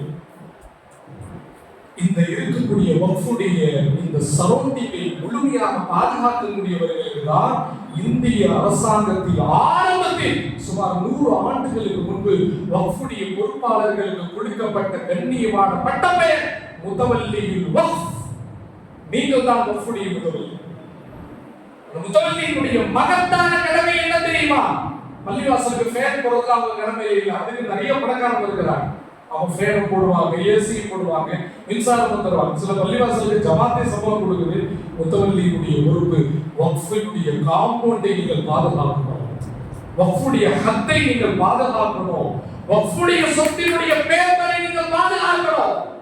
ஒரு முத்தவல்லி நிர்வாகத்தில் வந்து வக்ஃபுடைய சொத்தை பாதுகாக்கல, வக்ஃபுடைய சொத்துக்கு காம்பவுண்ட் நியமிக்கல, எல்லாவற்றையும் விட்டுவிட்டா பேப்பர் சரியாக இல்லை, கண்காணிப்பு சரியாக இல்லை, அரசாங்க பதிவு சரியாக இல்லை என்றால் அந்த முத்தவல்லி சமுதாயத்தினுடைய வக்ஃபிலே மிகப்பெரிய தவறு இழைத்து விட்டார். அல்லாஹ் பாதுகாப்பானார். ஒரு முத்தவல்லி யார்? வக்ஃபுடைய முத்தவல்லி. அவர் வெறும் மஸ்ஜிதுடைய முத்தவல்லி அல்ல, மதரசாவினுடைய முத்தவல்லி அல்ல. இதுதான் ஸல்லல்லாஹு அலைஹி வஸல்லம் உருவாக்கிய வக்ஃப் வாரியம். இஸ்லாத்தில் முதலாக வக்ஃப் எப்போ நடந்துச்சு? யார் செய்தார்? நிறைய மக்கள் சொல்றாங்க வக்ஃப்லாம் இப்ப சமுதாய சமீபத்துல வந்துச்சு. உலகளாவிய அளவில், உலகளாவிய நாடுகளில் ஏறக்குறைய 57 நாடுகள் உலகளாவிய அளவில். ஆனால் மிகுதமான வக்ஃபுடைய சொத்து ஏறக்குறைய 9.7 லட்சம் ஏக்கர். 9.7 லட்சம் ஏக்கர் அளவுக்கு 8.7 லட்சம் நிலங்களை கொண்ட மிகப்பெரிய நாடு இந்தியா. 9.7 லட்சம் ஏக்கர். அல்லாஹு அக்பர். ஒரு ஏக்கர் எவ்வளவு போயிட்டு இருக்கு ஆரணியில கேட்டு பாருங்க. சாதாரணமா ஒரு சென்ட் வாங்க முடியல, சாதாரணமாக ஒரு பிளாட் வாங்க முடியல. நம்முடைய முன்னோர்கள், மூதாதையர்கள், வலிமார்கள், குதுபுகள், அபதால்கள் இந்த உம்மத்திற்கு செஞ்ச சேவை அல்லாஹு அக்பர். அவர்களை நாம் துஆ செய்யலனா நாம் அவர்களுக்கு மிகப்பெரிய துரோகத்தை செய்திருக்கிறோம். மிகப்பெரிய துரோகம். சொல்றாங்க எதற்காக வேண்டிய அஜ்மீருக்கு போறீங்க, எதற்காக வேண்டிய தர்காக்களுக்கு போறீங்க, எதற்காக வேண்டிய அங்க போறீங்க, அது ஷிர்க் இல்லையா, பிதஅத் இல்லையா? இப்படி சொல்லி சொன்னவர்கள் தொலைந்து போனார்கள். சில குடற்படிகள் சமுதாயத்தில் வந்தது. புரியும்படியாக சொல்லுகிறேன், நாங்கள் வக்ஃபுடைய சொத்துக்களை பாதுகாக்கதான் தர்காக்களுக்கு போகிறோம். நாங்கள் அங்கே போகவில்லை என்றால் எங்களுடைய சொத்துக்கள் முடக்கப்படும். எத்தனையோ தர்காக்கள் முடக்கப்பட்டன. திருச்சியில தென்னூர்ல முடிஞ்சா வாங்க இன்ஷா அல்லாஹ். நான் கண்ணால காட்டுறேன். ஹைரோட் பள்ளிவாசல் இணைந்திருக்கிற ஹசன் முகமது பாகவி ஹசரத் இமாமத் பண்றாங்க. நீண்ட காலமா இமாமத் பண்றாங்க. அவர்களுடைய பள்ளிவாசலுக்கு ஆப்போசிட்ல ஒரு வலியுல்லா அடைந்திருக்கிறார். குதுபு ஷா, அவங்க பேருனா குதுபு ஷா வலியுல்லா. அவர்களுடைய பெயரோட அந்த மஹல்லா பரக்கத்தா இருக்கு. குத்பிஷா நகர் அப்படின்னு அரசாங்க பதிவு. என்ன பேரு? குத்பிஷா நகர். வெறும் ஒரு தர்காவா இருந்துச்சு, பாரடஞ்ச பங்களா. யாரும் 4 பேர் சியாரத்துக்கு போவோம், கண்டுக்கவே இல்லை. கொரோனா ஒரு விதத்தில் சமுதாயத்திற்கு ஒரு மிகப்பெரிய மாற்றத்தை கொடுத்திருக்கு, ஹிதாயத்தை கொடுத்திருக்கு. சமுதாயத்தினுடைய மூளையை திறந்திருக்கு கொரோனா. நம்முடைய மூளைகள், நம்முடைய சிந்தனைகள் கொரோனாவின் பறக்கத்தால் எல்லாம் திறந்து ஒரு தீமையிலும் ஒரு நன்மை இருக்கு. கொரோனால பல நன்மை இருக்கு. ஒரு தீமையில ஒரு நன்மை தான், ஆனா கொரோனாவுல பல நன்மை. மாஷா அல்லாஹ் வாரி வழங்க ஆரம்பிச்சாங்க சமுதாயம். பென்ஷன் டே பண்ணதால நான் ஆர்மியில 10 வருஷம் உஸ்தாதா இருக்கும்போது தொடர்ந்து 12 நாட்கள் பயானுங்கிறது நம்ம கேள்விப்படல. 12 நாட்களும் ஆஷிகீன் ரசூலுக்கு சோறு கொடுக்கிறாங்கன்னா இதுவெல்லாம் நான் நினைக்கிறேன் கொரோனாவுக்கு பிறகு சமுதாயத்தில் இஷ்கை முஹம்மதியை அல்லாஹ் ஏற்படுத்தி விட்டான். 12 நாட்கள் அல்ல, நான் தெளிவாக சொல்லுவேன், இந்த நிர்வாகிகளுக்கு அல்லாஹ் பொருளாதாரத்தை கொடுத்திருக்கிறார். 360 நாட்களும் இவர்கள் சோறு போடுவார்கள். அவ்வளவு பெரிய பரக்கத்தை அல்லாஹ் அவர்களுக்கு கொடுத்திருக்கிறார். அல்லாஹ் மென்மேலும் பரக்கத் செய்வானார். அல்லாஹ் மென்மேலும் பரக்கத் செய்வார். பொருளாதாரத்தில் மிகுந்த வளர்ச்சி அல்லாஹ் தருவானார். கணேந்திரபுரி அல்லாஹ் நல்லபடியாக குத்பிஷா நகர் நான் சொல்ல வரேன். குத்துபிஷா வழியில் அடைஞ்சிருக்காங்க. அப்படியும் பாலவச்ச மக்களாவை நடந்துச்சு. கொரோனா மக்கள் பார்க்கறாங்க, எந்த பள்ளிவாசலும் திறக்க முடியல, ஜும்மா ஹராம் ஆயிடுச்சு, ஈத் இல்ல, தராவி இல்ல, எதுவுமே இல்ல. இருந்ததே ஒரே ஒரு வஃபுடைய சொத்து, அந்த தர்கா தான். யாரோ நல்லடியார்கள் சேர்ந்தாங்க, தம்பி இதுவரைக்கும் இந்த தர்காவுக்கு போகாதுன்னு சொல்லிட்டு இருந்தோம். இப்போ தொழுகைக்கு வேற இடமே இல்லை, தர்கா மட்டும் தான் இருக்கு, வா தொழுகைக்கு போலாம். ஏன்னா அரசாங்கம் அதை கூட்டல, அதை கண்டுக்கவே இல்லை. 4 முஸ்லிம்கள் சேர்ந்தாங்க, அங்க போய் லொஹர் ஆரம்பிச்சாங்க, அசர் ஆரம்பிச்சாங்க, மக்ரிப் ஆரம்பிச்சாங்க, இஷா ஆரம்பிச்சாங்க. அந்த வாரத்துக்கு ஜும்மா ஆரம்பிச்சாங்க. ஜும்மாக்கு அமல் ஆரம்பிச்சு கொஞ்சம் கொஞ்சமா டைல்ஸ் போட்டாங்க, ஃபேன் போட்டாங்க, மின்சாரம் போட்டாங்க, ஸ்பீக்கர் போட்டாங்க. ஜும்மா வந்துச்சு, தொழுகை 5 அமல் ஹயாத் ஆச்சு. ஒரு பக்கம் ஜியாரத், மறுபக்கம் தொழுகை, ஒரு பக்கம் ஜியாரத், மறுபக்கம் தொழுகை. நாளாக வளர்ச்சியும் வளர்ச்சி. சுப்ஹானல்லாஹ், மூமின்கள் 5 வேளை போடுறாங்க. அங்கே ஒரு தனி இமாம் போட்டிருக்கிறாங்க, நல்ல முஅஸ்ஸின் போட்டிருக்கிறாங்க. காலை மாலை மொத்த மதரசாக்கள் நடக்குது. எல்லாம் அந்த வலியுல்லாஹ்வுடைய பரக்கத். வக்ஃப் சொத்தை நீங்கள் பாதுகாக்க இறங்கினீங்க. அல்லாஹ் ஒரு தர்காவை பள்ளிவாசலாக ஆக்குறானா இல்லையா? ஏன் சமுதாயம் வழி தவறுகிறது? ஏன் பயப்படுகிறது? கார்த்திகேயன் செந்தில் அடங்கி இருக்கிறாங்க அந்த வலியுல்லாம். சைதாப்பேட்டைங்கிறது சைதாப்பேட்டை அல்ல, அது சஹீதாபாத். நல்லவர்கள் அடக்கமாக இருக்கக்கூடிய அந்த சைதாப்பேட்டையில் இஸ்லாமியர்கள் அந்த வலியுல்லாவை கண்ணியப்படுத்த விட்டாங்க. ஒரு மாற்று மதத்தவர் அந்த சொத்தை பாதுகாத்து கொண்டு வருகிறார். நீங்கள் பெருமுதுகை காட்டி ஓடினார், அல்லாஹ் வேறொரு சமுதாயத்தை கொண்டு இந்த தீனை வளரச் செய்வார். அல்லாஹ் தஆலா அந்த வலியுல்லாஹ்வுடைய மஸார் மாற்று மதத்தவரை விட்டு அல்லாஹ் பாதுகாக்கிறார். எப்படி அல்லாஹ் வக்ஃப் சொத்தை பாதுகாத்துக் கொண்டிருக்கிறார்? மீண்டும் விளங்குங்கள், மீண்டும் புரியுங்கள். நாங்கள் தர்காக்களுக்கு செல்வது அங்கே இருக்கக்கூடிய வக்ஃபுடைய சொத்துக்களை பாதுகாக்க. இதுல முன்னோர்கள் செஞ்ச ஒரு மிகப்பெரிய நுணுக்கம் என்ன தெரியுமா? ரொம்ப கவனிக்கணும். வக்ஃப் செய்யப்பட்ட சொத்தை பாதுகாக்கிறதுக்கு அவர்கள் செஞ்ச மகத்தான சேவை என்ன தெரியுமா? தன் காலத்தில் வாழ்ந்த நல்லடியார்களை அந்த இடத்துல தஃபன் செஞ்சுட்டு போயிட்டாங்க. முதலில் வக்ஃப் சொத்து, அப்புறம் தான் வலியுல்லாஹ்வுடைய கபர். முதல்ல அவர்கள் உருவாக்கிய சொத்துக்களை உருவாக்கினார்கள், உம்மத்திற்காக அவருடைய தானமாக கொடுத்தார்கள். இந்த சொத்து முழுக்க, இந்த பள்ளிவாசலுடைய சரௌண்டிங் முழுக்க இஸ்லாமியர்களுக்கு கொடுத்துட்டு போயிட்டாங்க. அப்ப அந்த காலத்துல பேப்பர் கிடையாது, ரெஜிஸ்ட்ரேஷன் கிடையாது, பதிவு கிடையாது. இது வக்ஃப் செய்யப்பட்ட சொத்துக்கிறதுக்கு நமக்கு ஆதாரம் என்ன? தலீல் என்ன தெரியுமா? அந்த வலியுல்லாஹ்வுடைய கபர் தான் நமக்கு தெரியும். அங்கே நீங்கள் சியாரத் செய்யவில்லை என்றால் ஒவ்வொரு நாளும் உங்களுடைய சொத்துக்கள் நாசமாக்கப்படும், உங்களுடைய சொத்துக்கள் பாழாக்கப்படும். எனவே கண்ணியமான அல்லாஹ்வின் நல்லடியார்களே, தேடி தூவி ஆராயுங்கள். எங்கெல்லாம் இறைநேசர்கள் அடக்கமாக இருக்கிறார்களோ சுன்னத்தான முறையில் நீங்கள் ஜியாரத்திற்கு போனால் தேசம் இந்த வக்ஃபுடைய சொத்தில் கை வைக்க மாட்டாங்க. தயவு செஞ்சு அது தர்கா, அங்க ஷிர்க் இல்ல, அங்க பிதஅத் இல்ல, அது செய்யக்கூடாது, இது போகக்கூடாது, இப்படி சொல்லி சொல்லி சொல்லி சொல்லி எத்தனையோ மஸ்ஜிதுகள் நம்மை விட்டு போய்விட்டது, எத்தனையோ தர்காக்கள் நம்மை விட்டு போயிருச்சு, எத்தனையோ மதரசா. நான் சொல்றேன் திருச்சி இல்ல, ஒரு தர்கா அமல் ஹயாத் ஆச்சு. அல்லாஹ் வக்ஃபுடைய சொத்தை பாதுகாத்துட்டான். அருமையான காம்பவுண்ட், அருமையான பள்ளிவாசல், அருமையான இமாம், அருமையான மக்தப் மதரசா எல்லாமே அல்லாஹ் ஹயாத் ஆக்கிட்டான். ஏன்? வக்ஃப் சொத்தை பாதுகாக்க புரிந்தார்கள். முதலாக உம்மத்தில் வக்ஃப் கொடுத்தவர்கள் யார்? வரலாற்று ஆசிரியர்கள் எழுதுகிறார்கள். அத்தர்ஹீப் வ தர்ஹீபில் எழுதப்பட்டிருக்கிறது, அவ்வளவு மன் வக்ஃப ஃபீல் இஸ்லாம் ஹுவ வக்ஃப் உமர் இப்னு கத்தாப் ரலியல்லாஹு தஆலா. இஸ்லாத்தில் முதலாக வக்ஃப் செய்த புண்ணியவான் யார்? சையதுனா உமர் இப்னு கத்தாப் ரலியல்லாஹு. அவருக்கு தான் முதலாக வக்ஃப் செஞ்சாங்க. எப்படி செஞ்சாங்க? புகாரியிலே, முஸ்லிமிலே, இப்னு மாஜாவில் பதிவு செய்யப்பட்டிருக்கிறது. கைபருடைய போர்களும் எதிரி 6 மகத்தான வெற்றி அல்லாஹ் முஸ்லிம்களுக்கு கொடுத்தார். பல்லாயிரக்கணக்கான 6000 கைதிகள் இஸ்லாமியர்கள் வசம் அடிமைகளாக வந்துட்டார். 40,000 ஆடுகள், பல்லாயிரக்கணக்கான ஒட்டகங்கள். கைபருடைய மாகாணமே இஸ்லாமியர்களுக்கு சொந்தம். யூதர்கள் இஸ்லாமியர்களுக்கு அடிமை. அதற்கு அபூபக்கருக்கு மகத்தான சொத்து, உமருக்கு மகத்தான சொத்து. அந்த மாதிரி நமக்கு சொத்து வந்துச்சுன்னா நம்ம கைகால எப்படி இருக்கும் கொஞ்சம் கற்பனை பண்ணி பாருங்க. திடீர்னு இந்த ஏரியா ஃபுல்லா உங்களுக்கு சொந்தம் சொல்றோன்னே இவர் ரிஜிஸ்டர் ஆபீஸ்ல போய் என் பூராவே मेरे बेटे के वसन लिखो रखता हूं इतना इवर से என் பூராவே मेरे बहू के वसन लिखो रखता हूं पोतरे के वसन लिखो रखता हूं எல்லாத்தையும் நீங்க ஹயாத்தா இருக்கும்போது நம்ம சமுதாயம் பாருங்க. ஹயாத்தா இருக்கும்போது எழுதி வச்சிருது. அவர் வாங்கி பார்க்கறாரு பையன், சொத்தையே எழுதி வச்சிருக்காரு. இந்த கிழவர் எதுக்கு நமக்கு சொத்தையே எழுதி வச்சிருக்கீங்களா? நீங்க எதுக்கு வீட்டுல இருக்கீங்க? போங்க, எங்க போறது? எங்கேயா போங்க. நீங்க உயிரோடு இருந்தா மௌத்தா கூட இறங்குங்க. இதற்கெல்லாம் காரணம் பெற்றோர்கள் தான். உங்களுடைய பிள்ளைகளை கோழையாக நீங்கள் ஆக்கிவிட்டீர்கள்.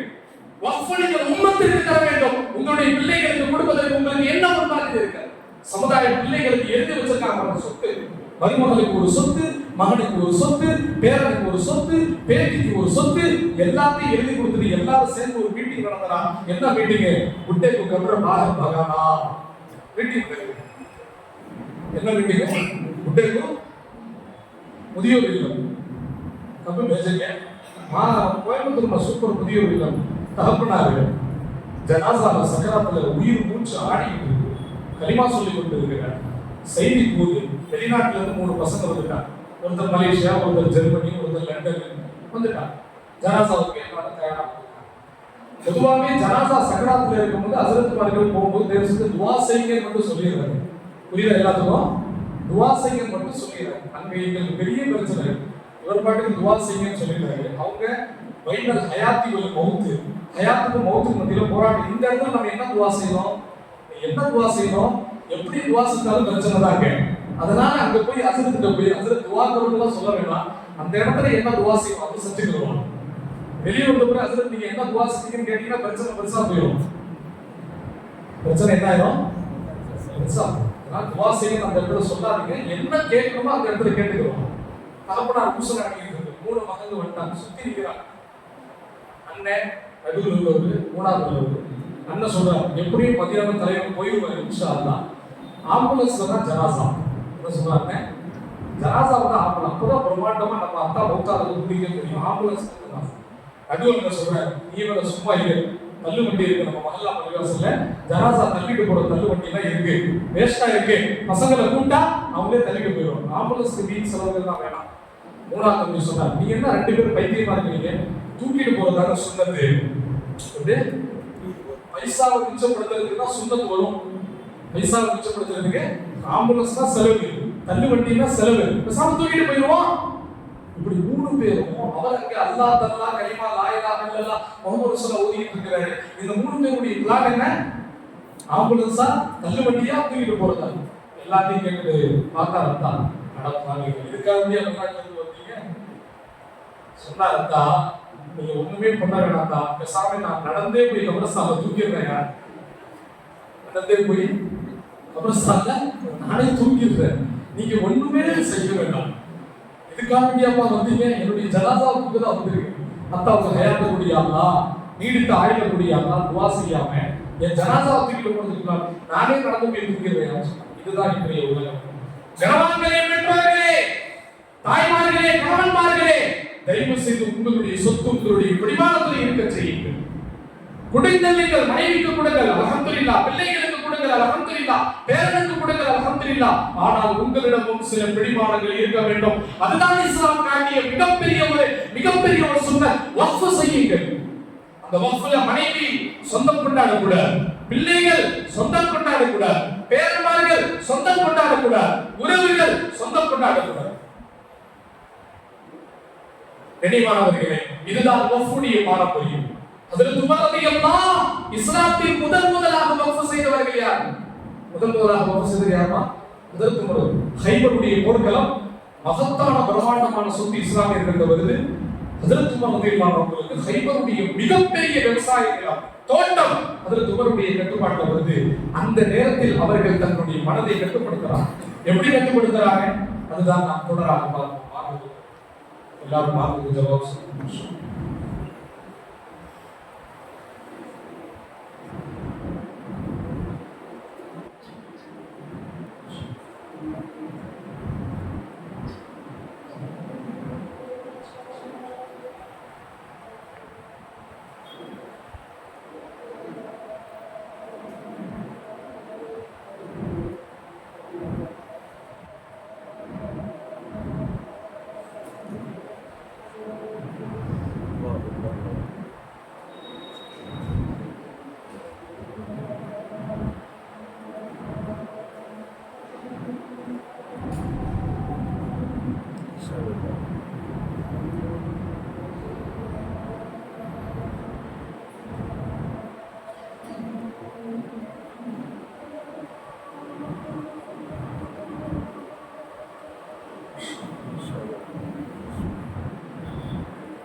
சத்தமா சொல்லுவாங்க இன்ஷா அல்லாஹ். ஸல்லல்லாஹு அலா முஹம்மத் ஸல்லல்லாஹு அலைஹி வஸல்லம் ஸல்லல்லாஹு அலா முஹம்மத் ஸல்லல்லாஹு அலைஹி வஸல்லம் ஸல்லல்லாஹு அலா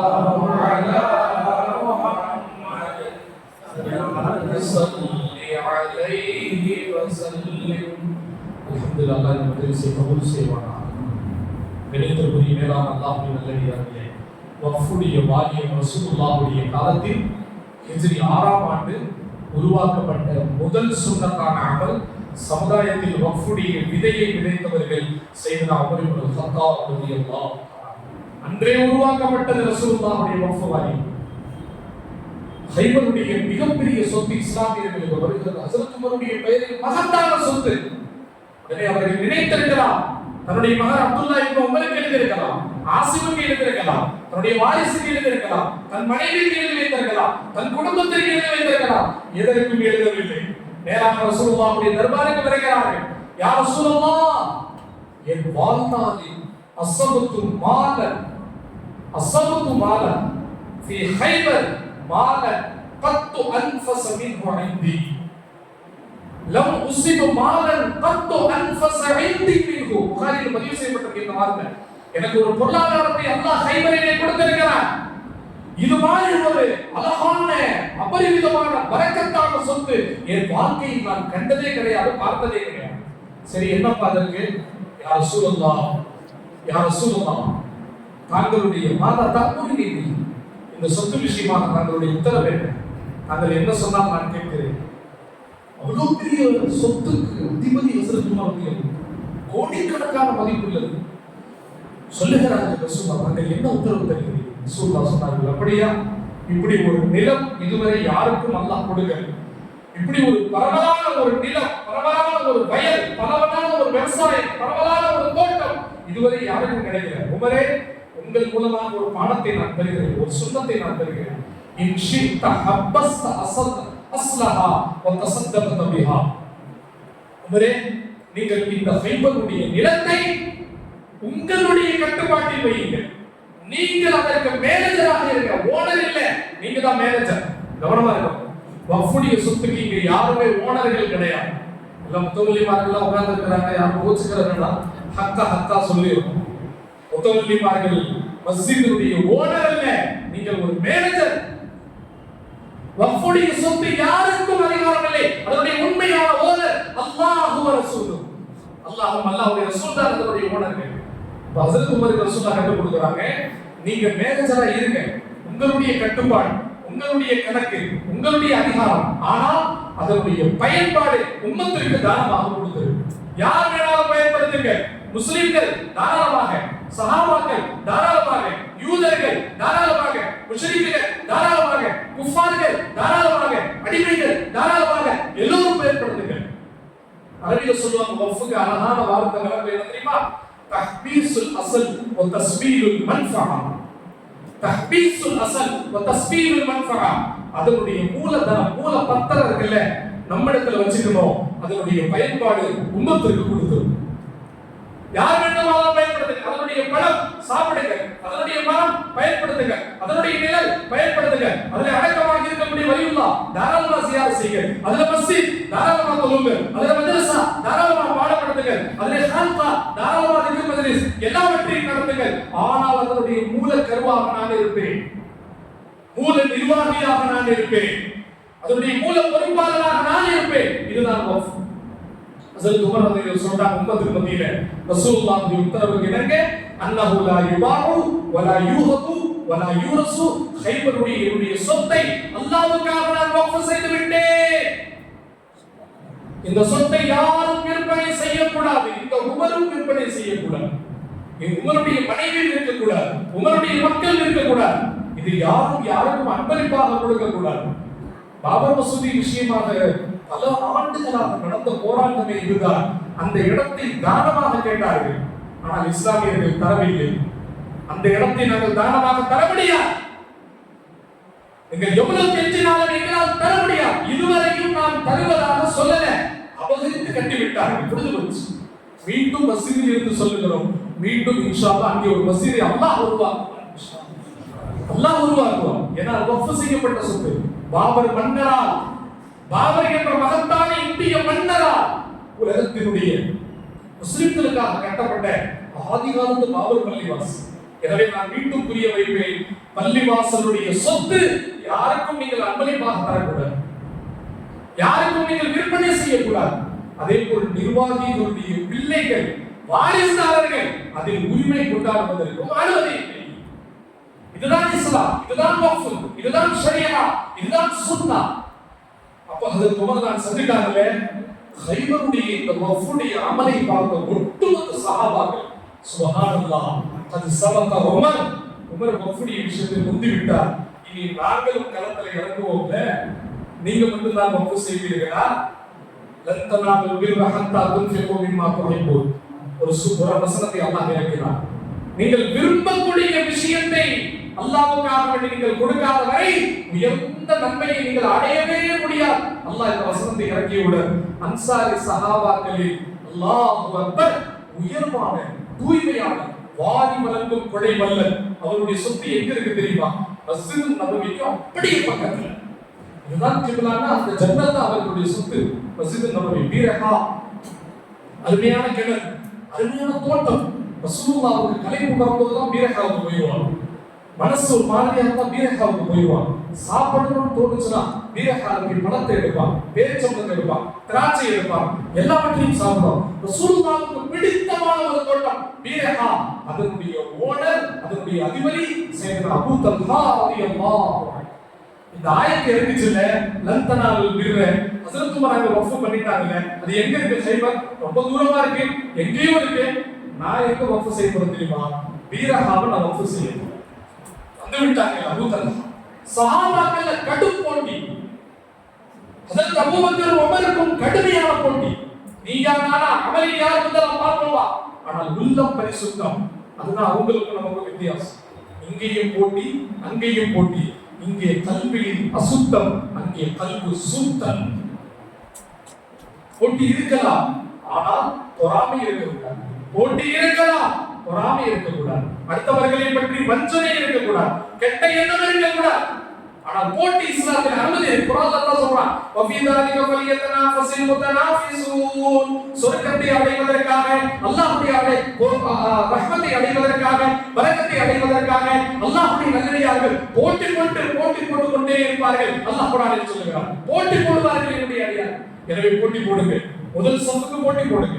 மீளாக்கல்ல பொருளாதாரத்தை கேட்கிறாங்க, தாராளமாக போட்டி போட்டு கொடுங்க. நீங்க 1 லட்சம் நான் 2 லட்சம் தருவாங்க. நீங்க ஒரு நாள் தான் நான் 2 நாள் சோறு போடுவேன். போட்டி போடுங்க, கொடுங்க. அல்லாஹ் உங்களுக்கு கொடுக்கலையா? உலமாக்களுடைய சட்டை குடிச்சுக்க. அல்லாஹ் கொடுப்பான், இன்ஷா அல்லாஹ் கொடுப்பான். இன்ஷா அல்லாஹ் தஆலா. அதுக்காக நீங்க மௌத்துக்கு முன்னாடி எதிர்பார்க்காதீங்க. ஆகிரத்துல பல்கா அல்லாஹ் தருவான். இங்க எங்க கேட்க கூடாது, ஆகிரத்துல வந்து கேட்கணும். ஹஜ்ரத் பயான் போல அல்லாஹ் என்ன பண்ணா கேட்க கேட்டீங்கன்னா உடனே அல்லாஹ்வுடைய தர்பாருக்கு நாங்க போவோம். யா அல்லாஹ் உன்னுடைய ஆயத் ஹக்கு தானே, உன்னுடைய ஹதீஸ் ஹக்கு தானே, உன்னுடைய ஹபீப் ஹக்கு தானே, உன்னுடைய மிகப்பெரிய உலகத்தினுடைய சரித்திரம் ஹக்குதானே, குடு. இந்த ஹாஜியாருக்கு குடு, இந்த மூமினுக்கு குடு. உலமாக்கள் உங்களுக்காக சிபாரிசு செய்வார்கள், நபிமார்கள் உங்களுக்காக சிபாரிசு செய்வார்கள். நான் விஷயத்துக்கு வருவேன். கைபருடைய சொத்தை ஹஜ்ரத் உமர் வக்ஃப் செய்தாங்க. மஸ்ஜித் நபவிக்கு அருகாமையில் பீரஹா ஹஜ்ரத் அபூ தல்ஹா வக்ஃப் பண்ணார். எடுத்துக்கொள்ளுங்கள் யா ரசூலுல்லாஹ். அல்லாஹ்வுடைய பெரிய அருள் பாருங்க. இது ஒரு காணொலியாக நமக்கு காட்டப்பட்டால் மிகப்பெரிய ஒரு முஅஜிஸா சஹாபாக்களுடைய கராமத் என்று நீங்கள் வைத்துக் கொள்ளுங்கள். சமீபத்தில் ஒரு 6 மாதங்களுக்கு முன்பு மஸ்ஜித் நபவிக்கு அருகாமையில் ஏதோ டைல்ஸினுடைய அந்த வேலைகள் நடக்கும்போது அந்த டைல்ஸை பேர்த்து எடுக்கிறார்கள், பூமியை சுத்தம் செய்கிறார்கள். அந்த இடத்திலிருந்து ஒரு அபரிமிதமான தண்ணீர் கொட்டுகிறது. அங்கே இருப்பவர்கள் சொல்லியிருக்கிறார்கள், இதுதான் அபூ தல்ஹாவுடைய பீரஹா. 1400 ஆண்டுகளுக்கு பிறகு அந்த இடத்தில் தண்ணீர் பொங்கி வெளிகிறது. இதுதான் அவர்களுடைய இஹ்லாஸ், இதுதான் அவர்களுடைய மிகப்பெரிய கராமத். அந்த சஹாபாக்களுடைய ஈமான் அந்த பீரஹாவை கொடுத்தார். அப்புறம் ஹஜ்ரத் அபூபக்கர் ஏராளமான ஹஜ்ரத் ஸஅத் இப்னு அபீ வக்காஸ் கூஃபாவில் மிகப்பெரிய ஆறை கொண்டு விட்டார். ஹஜ்ரத் அபூ மூஸா அஷ்அரி பஸ்ராவில் மிகப்பெரிய ஆறு. மதீனாவிலே ஹஜ்ரத் உஸ்மான் ரலியல்லாஹு எத்தனை சொத்துக்கள் வாங்கி இஸ்லாம் கொடுத்திருக்காங்க தெரியுமா? அல்லாஹு அக்பர். இப்னு பத்தூதா அல்ல அருமையான முஅர்ரிஸ், அருமையான வரலாற்று ஆசிரியர். என்ன பேர் அவர் பேரு? இப்னு பத்தூதா. அவர் சொல்றாரு, நான் அரபு நாட்டிலிருந்து புறப்பட்டு டமாஸ்கஸுக்கு போனேன். எங்க இருக்கு டமாஸ்கஸ்? சிரியா. சிரியாவுடைய தலைநகரத்துக்கு பேர் என்ன? டமாஸ்கஸ். திமிஷ்க். அங்க கூட நிறைய பேர் சியாரத்துக்கு போறாங்க. ரொம்ப பரக்கத்து நிறைந்த ஊர். டமாஸ்கஸுக்கு நான் போனேன். அல்லாஹு அக்பர். நான் திரும்பும் இடமெல்லாம் வஃபுடைய சொத்துக்களை பார்த்தேன். இப்னு பத்தூதா எழுதுறார், டமாஸ்கஸில் நான் எங்கே திரும்பினாலும் வக்ஃபுடைய பள்ளிவாசல், வக்ஃபுடைய மதரசாக்கள், வக்ஃபுடைய ஈத்காக்கள், வக்ஃபுடைய யதீம்கானாக்கள், வக்ஃபுடைய சொத்துக்கள், வக்ஃபுடைய கபர்ஸ்தான்கள், எங்கே பார்த்தாலும் வக்ஃப், எங்கே பார்த்தாலும் வக்ஃப். என் வாழ்நாளில் இப்படிப்பட்ட வக்ஃப் சொத்துக்கள் நிறைந்த ஒரு ஊரை நான் வாழ்க்கையில் பார்த்ததில்லை. இப்னு பத்தூதா சொல்றார். அந்த இப்னு பத்தூதா இந்தியாவுக்கு இப்போ வந்திருந்தாங்க, சொல்லியிருப்பாங்க, இந்தியாவை போன்ற வக்ஃபுடைய சொத்துக்கள் கொண்ட நாட்டை உலகத்திலே நான் பார்த்தது கிடையாது. இப்னு பத்தூதா வஃபாத் ஆயிட்டாங்க. அவங்க மட்டும் இந்தியாவுக்கு வந்திருந்தாங்கன்னா நம்முடைய முன்னோர்கள் செஞ்ச எவ்வளவு பெரிய பாக்கியம் தெரியுமா? இதேமான அல்லாஹ்வின் நல்லடியார்களே, அல்லாஹ் தஆலா நல்ல சிந்தனை நமக்கு தருவாராங்க. நம்முடைய முன்னோர்களுடைய வக்ஃப் இந்த தேசத்தினுடைய பயங்கரமான 3 சொத்து, பயங்கரமான வல்லரசான சொத்து. முதல் சொத்து என்ன? ராணுவத்துறை. ராணுவத்திற்கு தேசத்துல பயங்கரமான சொத்து கொடுக்கப்பட்டது, பிள்ளைகளுடைய புஸ்தகங்கள். இரண்டாவது ரயில்வே, ரயில்வேக்கு பயங்கரமான சொத்து வழங்கப்பட்டது. மூன்றாவது இஸ்லாமியர்கள் கொடுத்த வக்ஃபுடைய சொத்து. அந்த ஆரம்பத்திலே சொன்னேன் 9.4 லட்சம் ஏக்கர் நிலம் இந்தியாவில் வெறும் வக்ஃபுடைய சொத்தாக மாநில நிர்வாகமோ தேசிய நிர்வாகமோ அதிலே கை வைக்கவே முடியாது, அப்படி எழுதி வைத்து போயிருக்கிறார்கள். ஆனால் நாம் செஞ்ச ஒரு பெரிய குறை என்ன தெரியுமா? எல்லா மதத்தவர்களும் அவர்களுடைய வக்ஃப் சொத்துக்கு காம்பவுண்ட் போட்டாங்க, பயன்பாட்டில் கொண்டு வந்தார். நீங்கள் பார்க்கலாம், சர்ச்சுகள், இந்துக்களுடைய கோவில்கள் எவ்வளவு கட்டப்பட்டிருக்கிறது. அதில் மிகுதமான கோவில்களும் மிகுதமான சர்ச்சுகளும் இஸ்லாமியர்களுடைய வக்ஃப் சொத்தில் கட்டப்பட்டதுதான். முஸ்லிம்கள் கொடுத்துட்டாங்க, உங்களுடைய பயன்பாட்டுக்காக வச்சுங்க. வீணா போற சொத்து உங்களுடைய பயன்பாட்டுக்காக வச்சுங்க. இந்தியாவுடைய பயங்கரமான 3 சொத்துல 3வது என்ன இருக்கு? வக்ஃபுடைய சொத்து தான் இருக்கு. இந்தியா எப்போ வல்லரசு நாடாகும் கேட்கறாங்களா இல்லையா? இந்தியா எப்போ வல்லரசு நாடாகும் தெரியுங்க. அந்த வரலாறே தெரியாத சமுதாயம் வரலாற்று புத்தகங்களில் மிகப்பெரிய பொய் வரிகளை எழுதியிருக்கிறார்கள். இந்தியா ஒரு கட்டத்தில் வல்லரசு நாடாக தான் இருந்தது. இந்தியாவுக்கு எப்போ வல்லரசு கேட்கிறீங்க? அமெரிக்காவில் இந்தியாவுடைய கால பிச்சை எடுக்கணும். இந்தியாவை ஆண்ட 800 ஆண்டு முகலாய மன்னர்களுடைய காலம் 17ஆம் நூற்றாண்டு 1700. இது எத்தனை? 2024. 1700 800 ஆண்டு காலம் உலக நாடுகளில் வல்லரசு நாடு இந்தியா மட்டும்தான். அவுரங்கசீப் மன்னர் இந்த உலகத்தில் ஆட்சி செய்யும் வரை ஷாஜஹான் இருந்த காலம், அவுரங்கசீப் இருந்த காலம், ஹுமாயூன் இருந்த காலம், பாபர் இருந்த காலம், அக்பர் இருந்த காலம் எல்லாமே இந்தியா வல்லரசு நாடாக இருந்த காலம். 1700களிலே உலகளாவிய அளவில் இந்தியா வல்லரசு நாடு, செழிப்பான நாடு, பரக்கத்தான நாடு. ஆதம் அலைஹிஸ்ஸலாமுடைய பாதப்பட்ட பரக்கத்தான மன்னர்.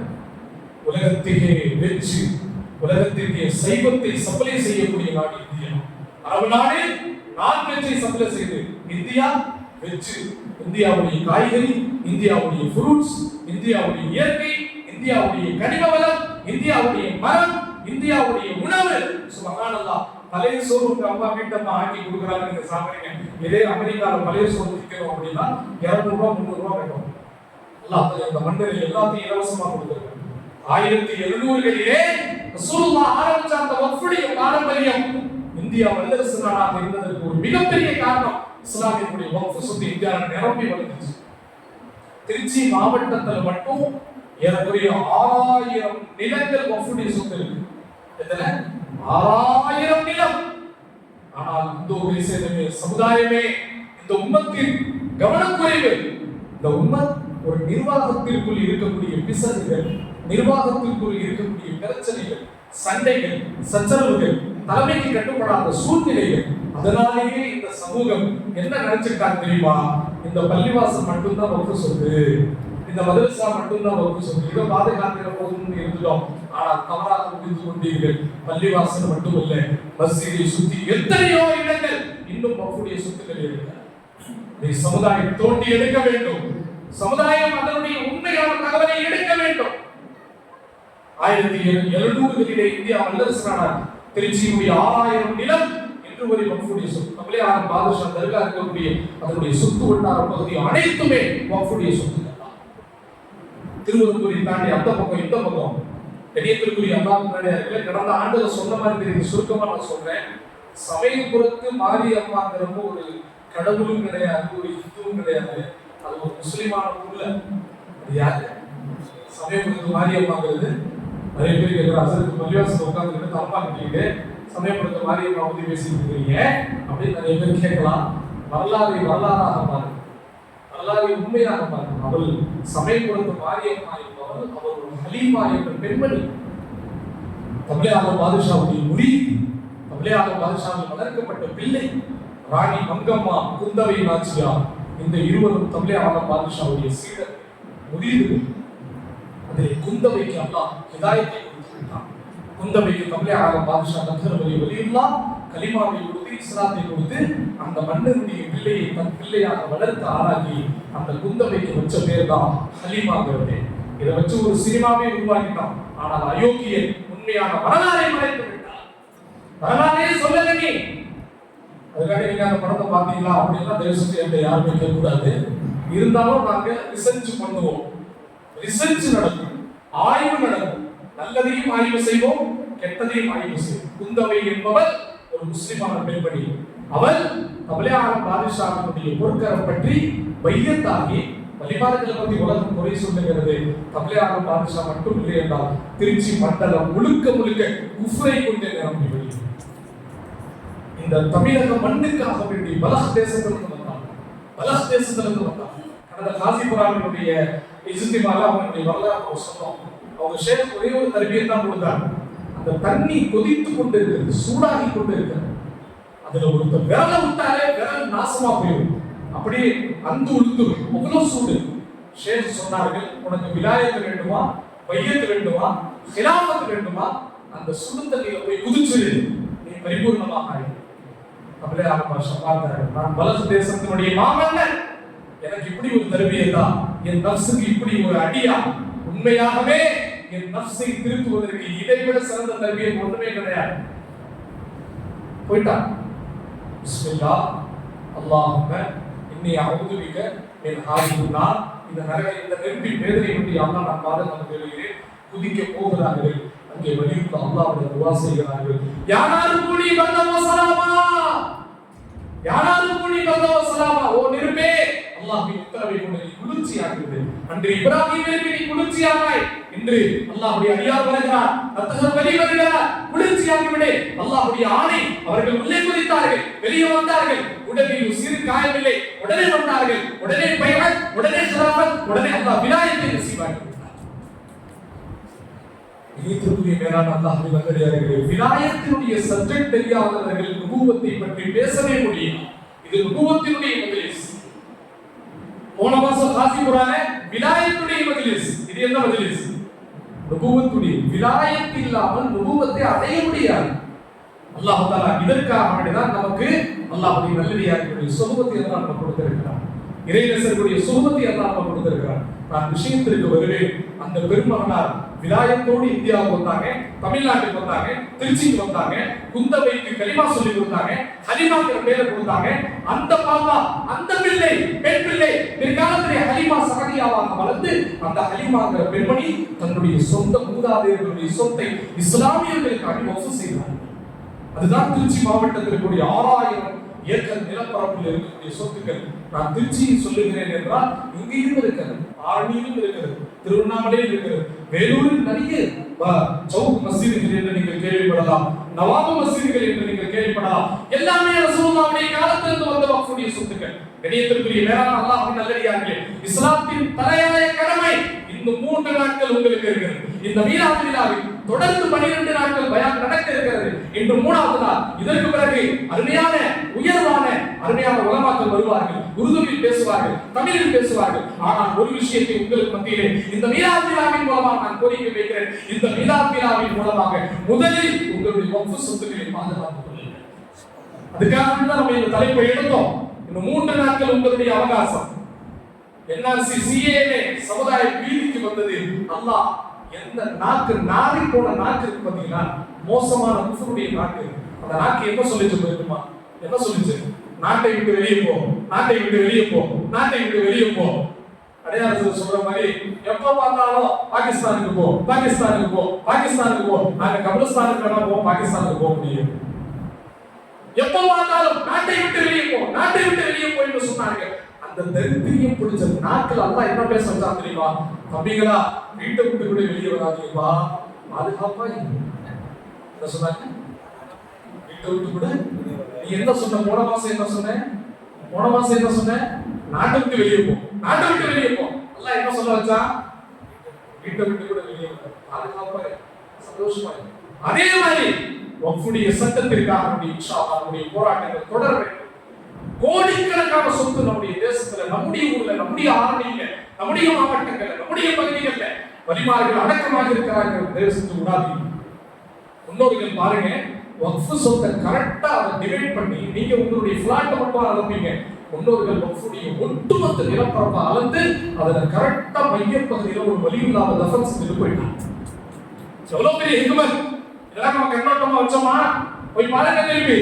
திருச்சியுடைய மையப்பகுதியில் தபலியார் பாதுஷா, நாகூருடைய மையப்பகுதியில் ஷாஹுல் ஹமீத் பாதுஷா நாயகம், ஏர்வாடியுடைய மையப்பகுதியில் யாரு? இப்ராஹிம் ஷஹீத் வலியுல்லாஹ், பக்தாதினுடைய மையப்பகுதி கௌசுல் ஆஸம் ரலியல்லாஹு தஆலா, ராஜஸ்தானுடைய மையப்பகுதி அஜ்மீர் நாயகம் ரலியல்லாஹு தஆலா, டெல்லியுடைய மையப்பகுதி எத்தனை வலிமார் 40 அபுதாபிகள் அடங்கியிருக்காங்க. டெல்லி எத்தனை வலிமார் எல்லாமே மையப்பகுதி இருந்தார். ஏன் தெரியுமா? அதை சுத்தி இருக்கக்கூடிய வக்ஃப் சொத்துக்களை நீங்கள் பள்ளிவாசல் கட்டியோ மதரசாக்கள் கட்டியோ யதீம்கானா கட்டியோ என்னத்தையோ கட்டி நீங்கள் அந்த சொத்துக்களை பாதுகாத்துக் கொள்ளுங்கள். அதற்கான அடையாள சின்னம் அங்கே ஒரு வழியில் அடங்கியிருப்பார்கள். அந்த வழியில் எங்கே அடக்கமாக இருக்கிறார்களோ அதனுடைய வலதுபுறம், அதனுடைய இடதுபுறம், அதனுடைய தலைவாள், அதனுடைய கால்பகுதி எல்லாமே உங்களுக்காக நாங்கள் வக்ஃபாக கொடுத்து விட்டோம். பள்ளிவாசலை கட்டுங்கள், மதரசாக்களை கட்டுங்கள், குர்ஆனை ஓத வையுங்கள். அண்ணல் ஆர்மி பாபா ரஹ்மத்துல்லாஹி உங்களுக்கு அல்லாஹ் எவ்வளவு பெரிய கராமத்து கொடுத்தா தெரியும். தயவு செஞ்சு ஆர்மி மக்கள் அந்த பெருமகனாருடைய விநாயக மறந்துறாரு. மிகப்பெரிய வலியுமா, மிகப்பெரிய வலியுமா.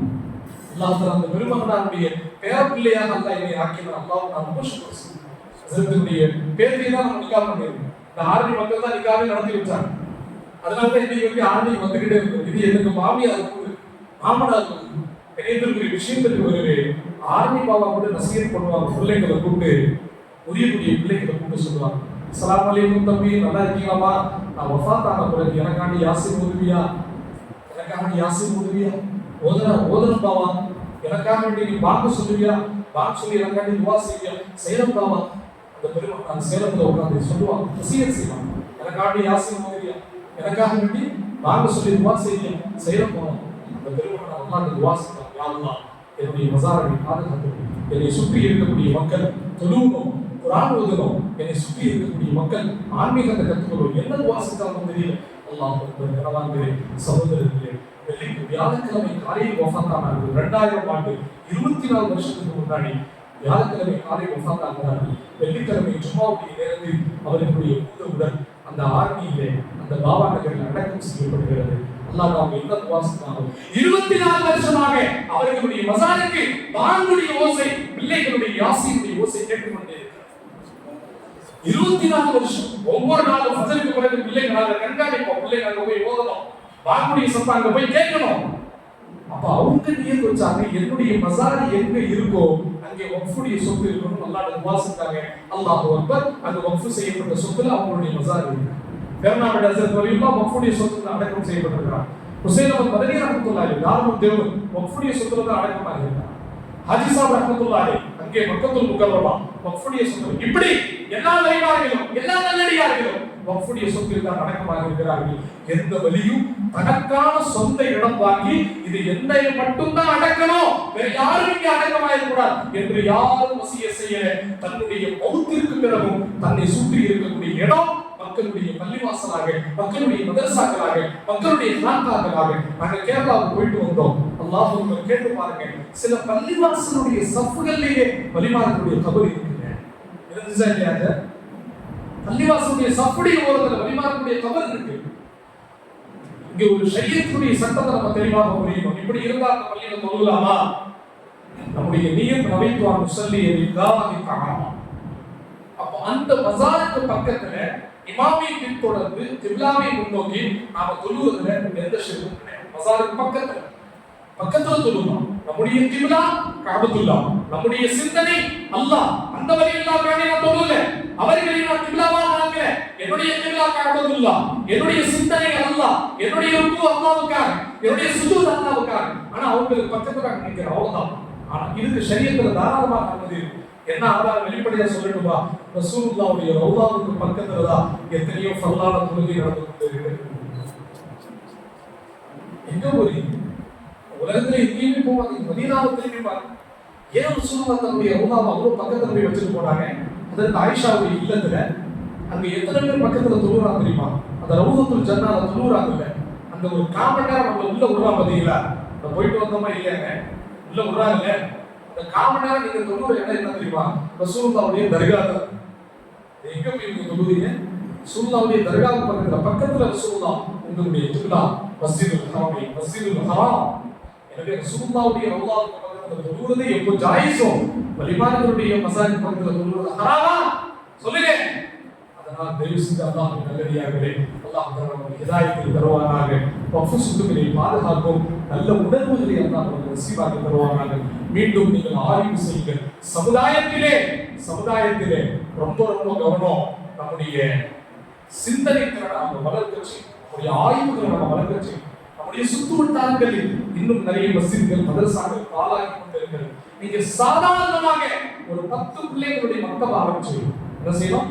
ஒரு 10 பிள்ளைகளை வச்சு அந்த இடத்துல ஒரு மக்தப் உருவாக்கப்படும், அந்த இடத்துல ஒரு மதரசா உருவாக்கப்படும். அந்த பிள்ளைங்க குர்ஆன் ஓத ஆரம்பிக்கும். அப்புறம் பாருங்க, அந்த பிள்ளைகளுடைய துவா, அந்த பிள்ளைகளுடைய தஹஜ்ஜுத், அந்த பிள்ளைகளுடைய தொழுகை, அந்த சுத்து வட்டாரமே செழிப்பாக அல்லாஹ் மேலான அல்லாஹ்வின் நல்லடியார்களே, வல்லல் நபி ஸல்லல்லாஹு அலைஹி வஸல்லம் அவர்கள் உருவாக்கிய வக்ஃபு வாரியம் இன்று வரை சமுதாயத்தில் நிறைய மக்கள் வக்ஃபு செய்திருக்கிறார்கள். நம்முடைய முன்னோர்கள் செய்த வக்ஃபு தான் இன்று வரை நாம் அருமையாக அழகாக மஸ்ஜிதில் உட்கார்ந்து மார்க்கத்தை பேசுகிறோம், தொழுகிறோம், நல்ல விஷயங்களை பரிமாறிக் கொள்கிறோம். உம்மத்திற்கு ரிஸ்க் கொடுக்கப்படுகிறது, உம்மத்திற்கு அழகான சோறு வழங்கப்படுகிறது. உங்களுக்காக இந்த நிர்வாகம் இதுவும் செய்கிறார்கள், உணவு கொடுக்கிறார். ரசூலுல்லாஹ் மீது கொண்ட முஹப்பத், ஒரு விஷயத்தை புரிந்து கொள்ளுங்கள். நீங்கள் யாருக்காக சோறு கொடுக்கிறீர்களோ இல்லையோ, ரசூலுல்லாஹ்வின் பேரில் கண்டிப்பாக கொடுக்கிறோம். செய்யலாமா? அந்த ஒரு நிகழ்வு மட்டும் உங்களுடைய சிந்தனையில பதிச்சு நான் பயானம் முடிக்கிறேன். ஷா வலியுல்லாஹ் முஹத்திஸ் தேசத்தின் கல்வியின் தந்தை, அபுல் கலாம் ஆசாத் இல்ல, கல்வி தந்தை யார் நமக்கு? ஷா வலியுல்லாஹ். யாரு? சொல்லுங்க. அவங்க ஒரு கிதாப் எழுதியிருக்கிறாங்க, துரு சபி. நாங்க தேவபுரத்துல பாடத்துல எங்களுக்கு அந்த பாடம் தான் கிதாப். அதுல எழுதுறாங்க, ஒவ்வொரு வருடமும் என்னுடைய தகப்பனார் டெல்லி மாநகரில் ஷா அப்துல் ரஹீம் அப்துல்லவி, ஷா வலியுல்லாஹ்வுடைய தகப்பனார் பேர் என்ன? ஷா அப்துல் ரஹீம். அவங்க ஒவ்வொரு வருடமும் புனித ரபீஉல் அவ்வல் மாதத்திலே ரசூலுல்லாஹ்வின் பேரில் டெல்லி வீதிகளிலே ஜாதி மதம் பார்க்காமல் எல்லோருக்கும் சோறாக்கி தருவார். சிலத்தன் பின் நபி ரசூலுல்லாஹ்வுடைய நெருக்கத்திற்காக என்னுடைய தகப்பனார் உலகில் இருக்கக்கூடிய எல்லா மனிதர்களுக்கும் சோறாக்கி தருவார். ஒரு வருடம் ரபீஉல் அவ்வல் மாதத்திலே ஃபி ஐயாமில் மௌலிதிலே அவர் எழுதுகிறார், மௌலிதுடைய நாட்களிலே என் தகப்பனாருக்கு வறுமை வந்தது, சோறாக்கி கொடுக்க முடியும். சில நேரத்தில் நமக்கு அப்படியே சோதனை அவன் துவண்டு போயிருவாங்க, பலகீனமா இருப்பாங்க. அப்ப என் தகப்பனார் என்ன பண்ணாங்க தெரியுமா? ஷா வலியுல்லாஹ் சொல்றான், அன்று ஒரு கடை பக்கமாக போகும்போது மளிகை கடையில் கொண்டை கடையை மட்டும் பாருங்க, சோறாக்கி கொடுக்க முடியல. கடைக்காரர்களிடம் போய் கடனாக கொஞ்சம் சுண்டலை கொடு, கொண்டைக்கடலை கொடு, சென்னை கொடு, நான் வீட்டுல போய் அதை சுட வச்ச ரசூலுல்லாஹ் பேரால் நான் சிறந்தா கொடுக்கிறேன். அதை வாங்குகிறார்கள், வீட்டிற்கு போகிறார்கள். என் தாயாரிடம் சொல்லுகிறார், சுண்டலை ஆக்கி கொடு. எதற்காக? ரசூலுல்லாஹ்வின் பேரில் நான் கொடுப்போம். எப்பவுமே சோறாக்கி போடுவீங்க. இந்த வருடம் என்னிடத்தில் பணம் இல்லை, வருமானம் இல்லை, எதுவும் இல்லை, நான் தவிக்கிறேன். கொஞ்சமாவது இஹ்லாஸான நியத்துல சுண்டலாவது ரசூலுல்லாஹ் பேரால் கொடுத்துவோம். உடனே ஆக்கி கொடு.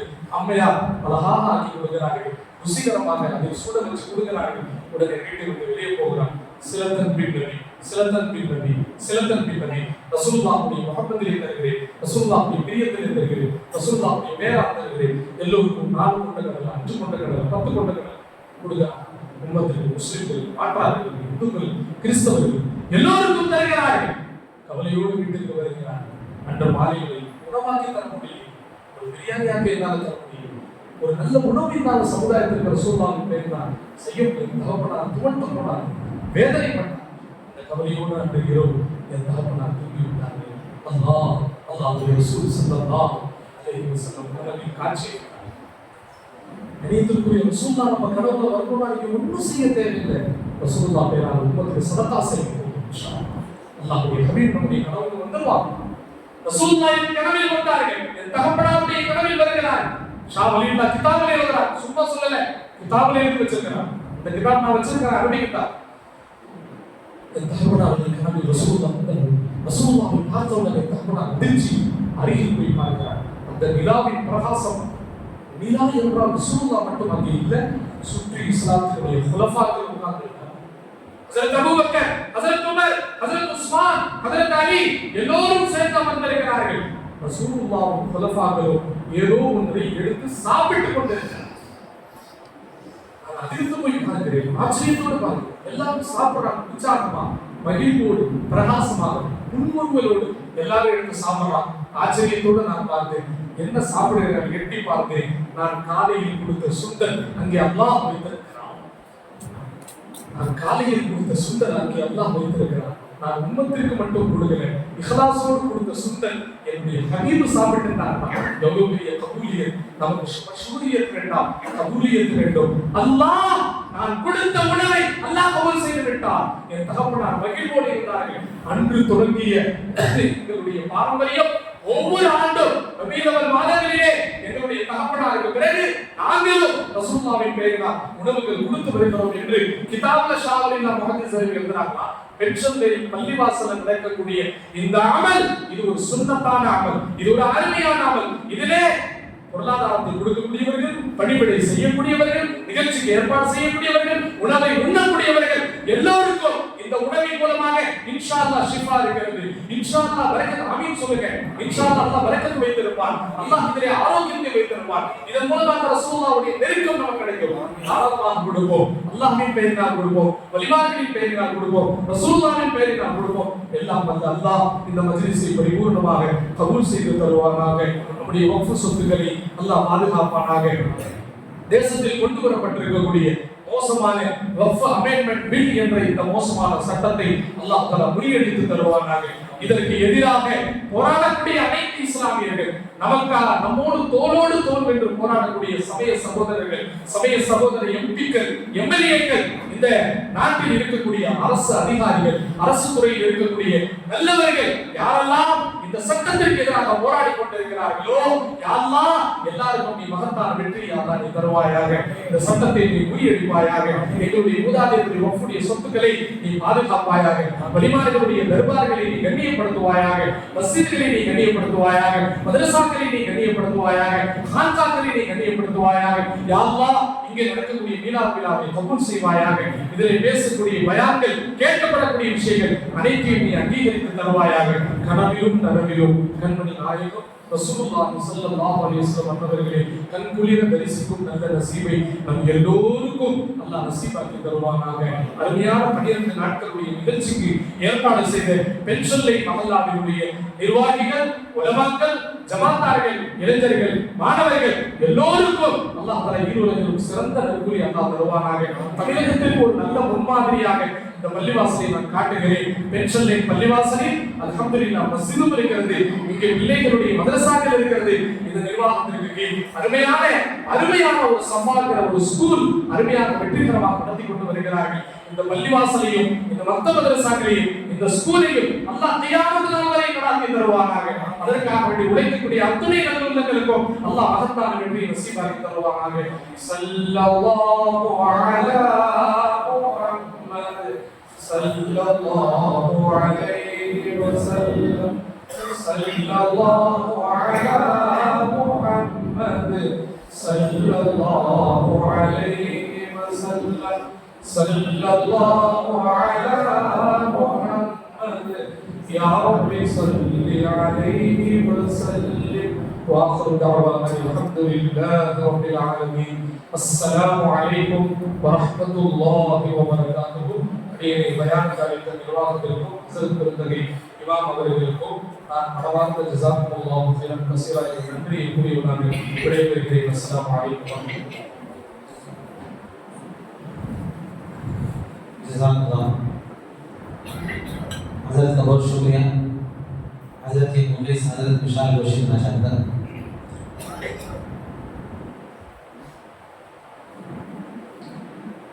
अल्लाह का एहसान नारे तकबीर अल्लाह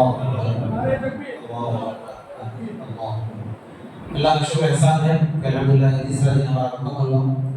बहुत मुख्तसर तौर पर एक बार आप लोगों को बोलता हूँ, स्कैन लगे ही कितने की तुम्हें 1 रुपये 2 रुपये की चीज़ों को भी पैसे दुकान का स्कैन करना होता है। ताकि वो तो फौरन चले तो फौरन ले जाते हैं वो चीज़ें देने की चीज़ है कि हमारे यहाँ किसी भी प्रॉपर्टी करो मेहरबानी करो तो माल भी तो बोलो माल के बाद माल वसूलने के बाद फौरन जो गूगल का स्कैन कर लेना है।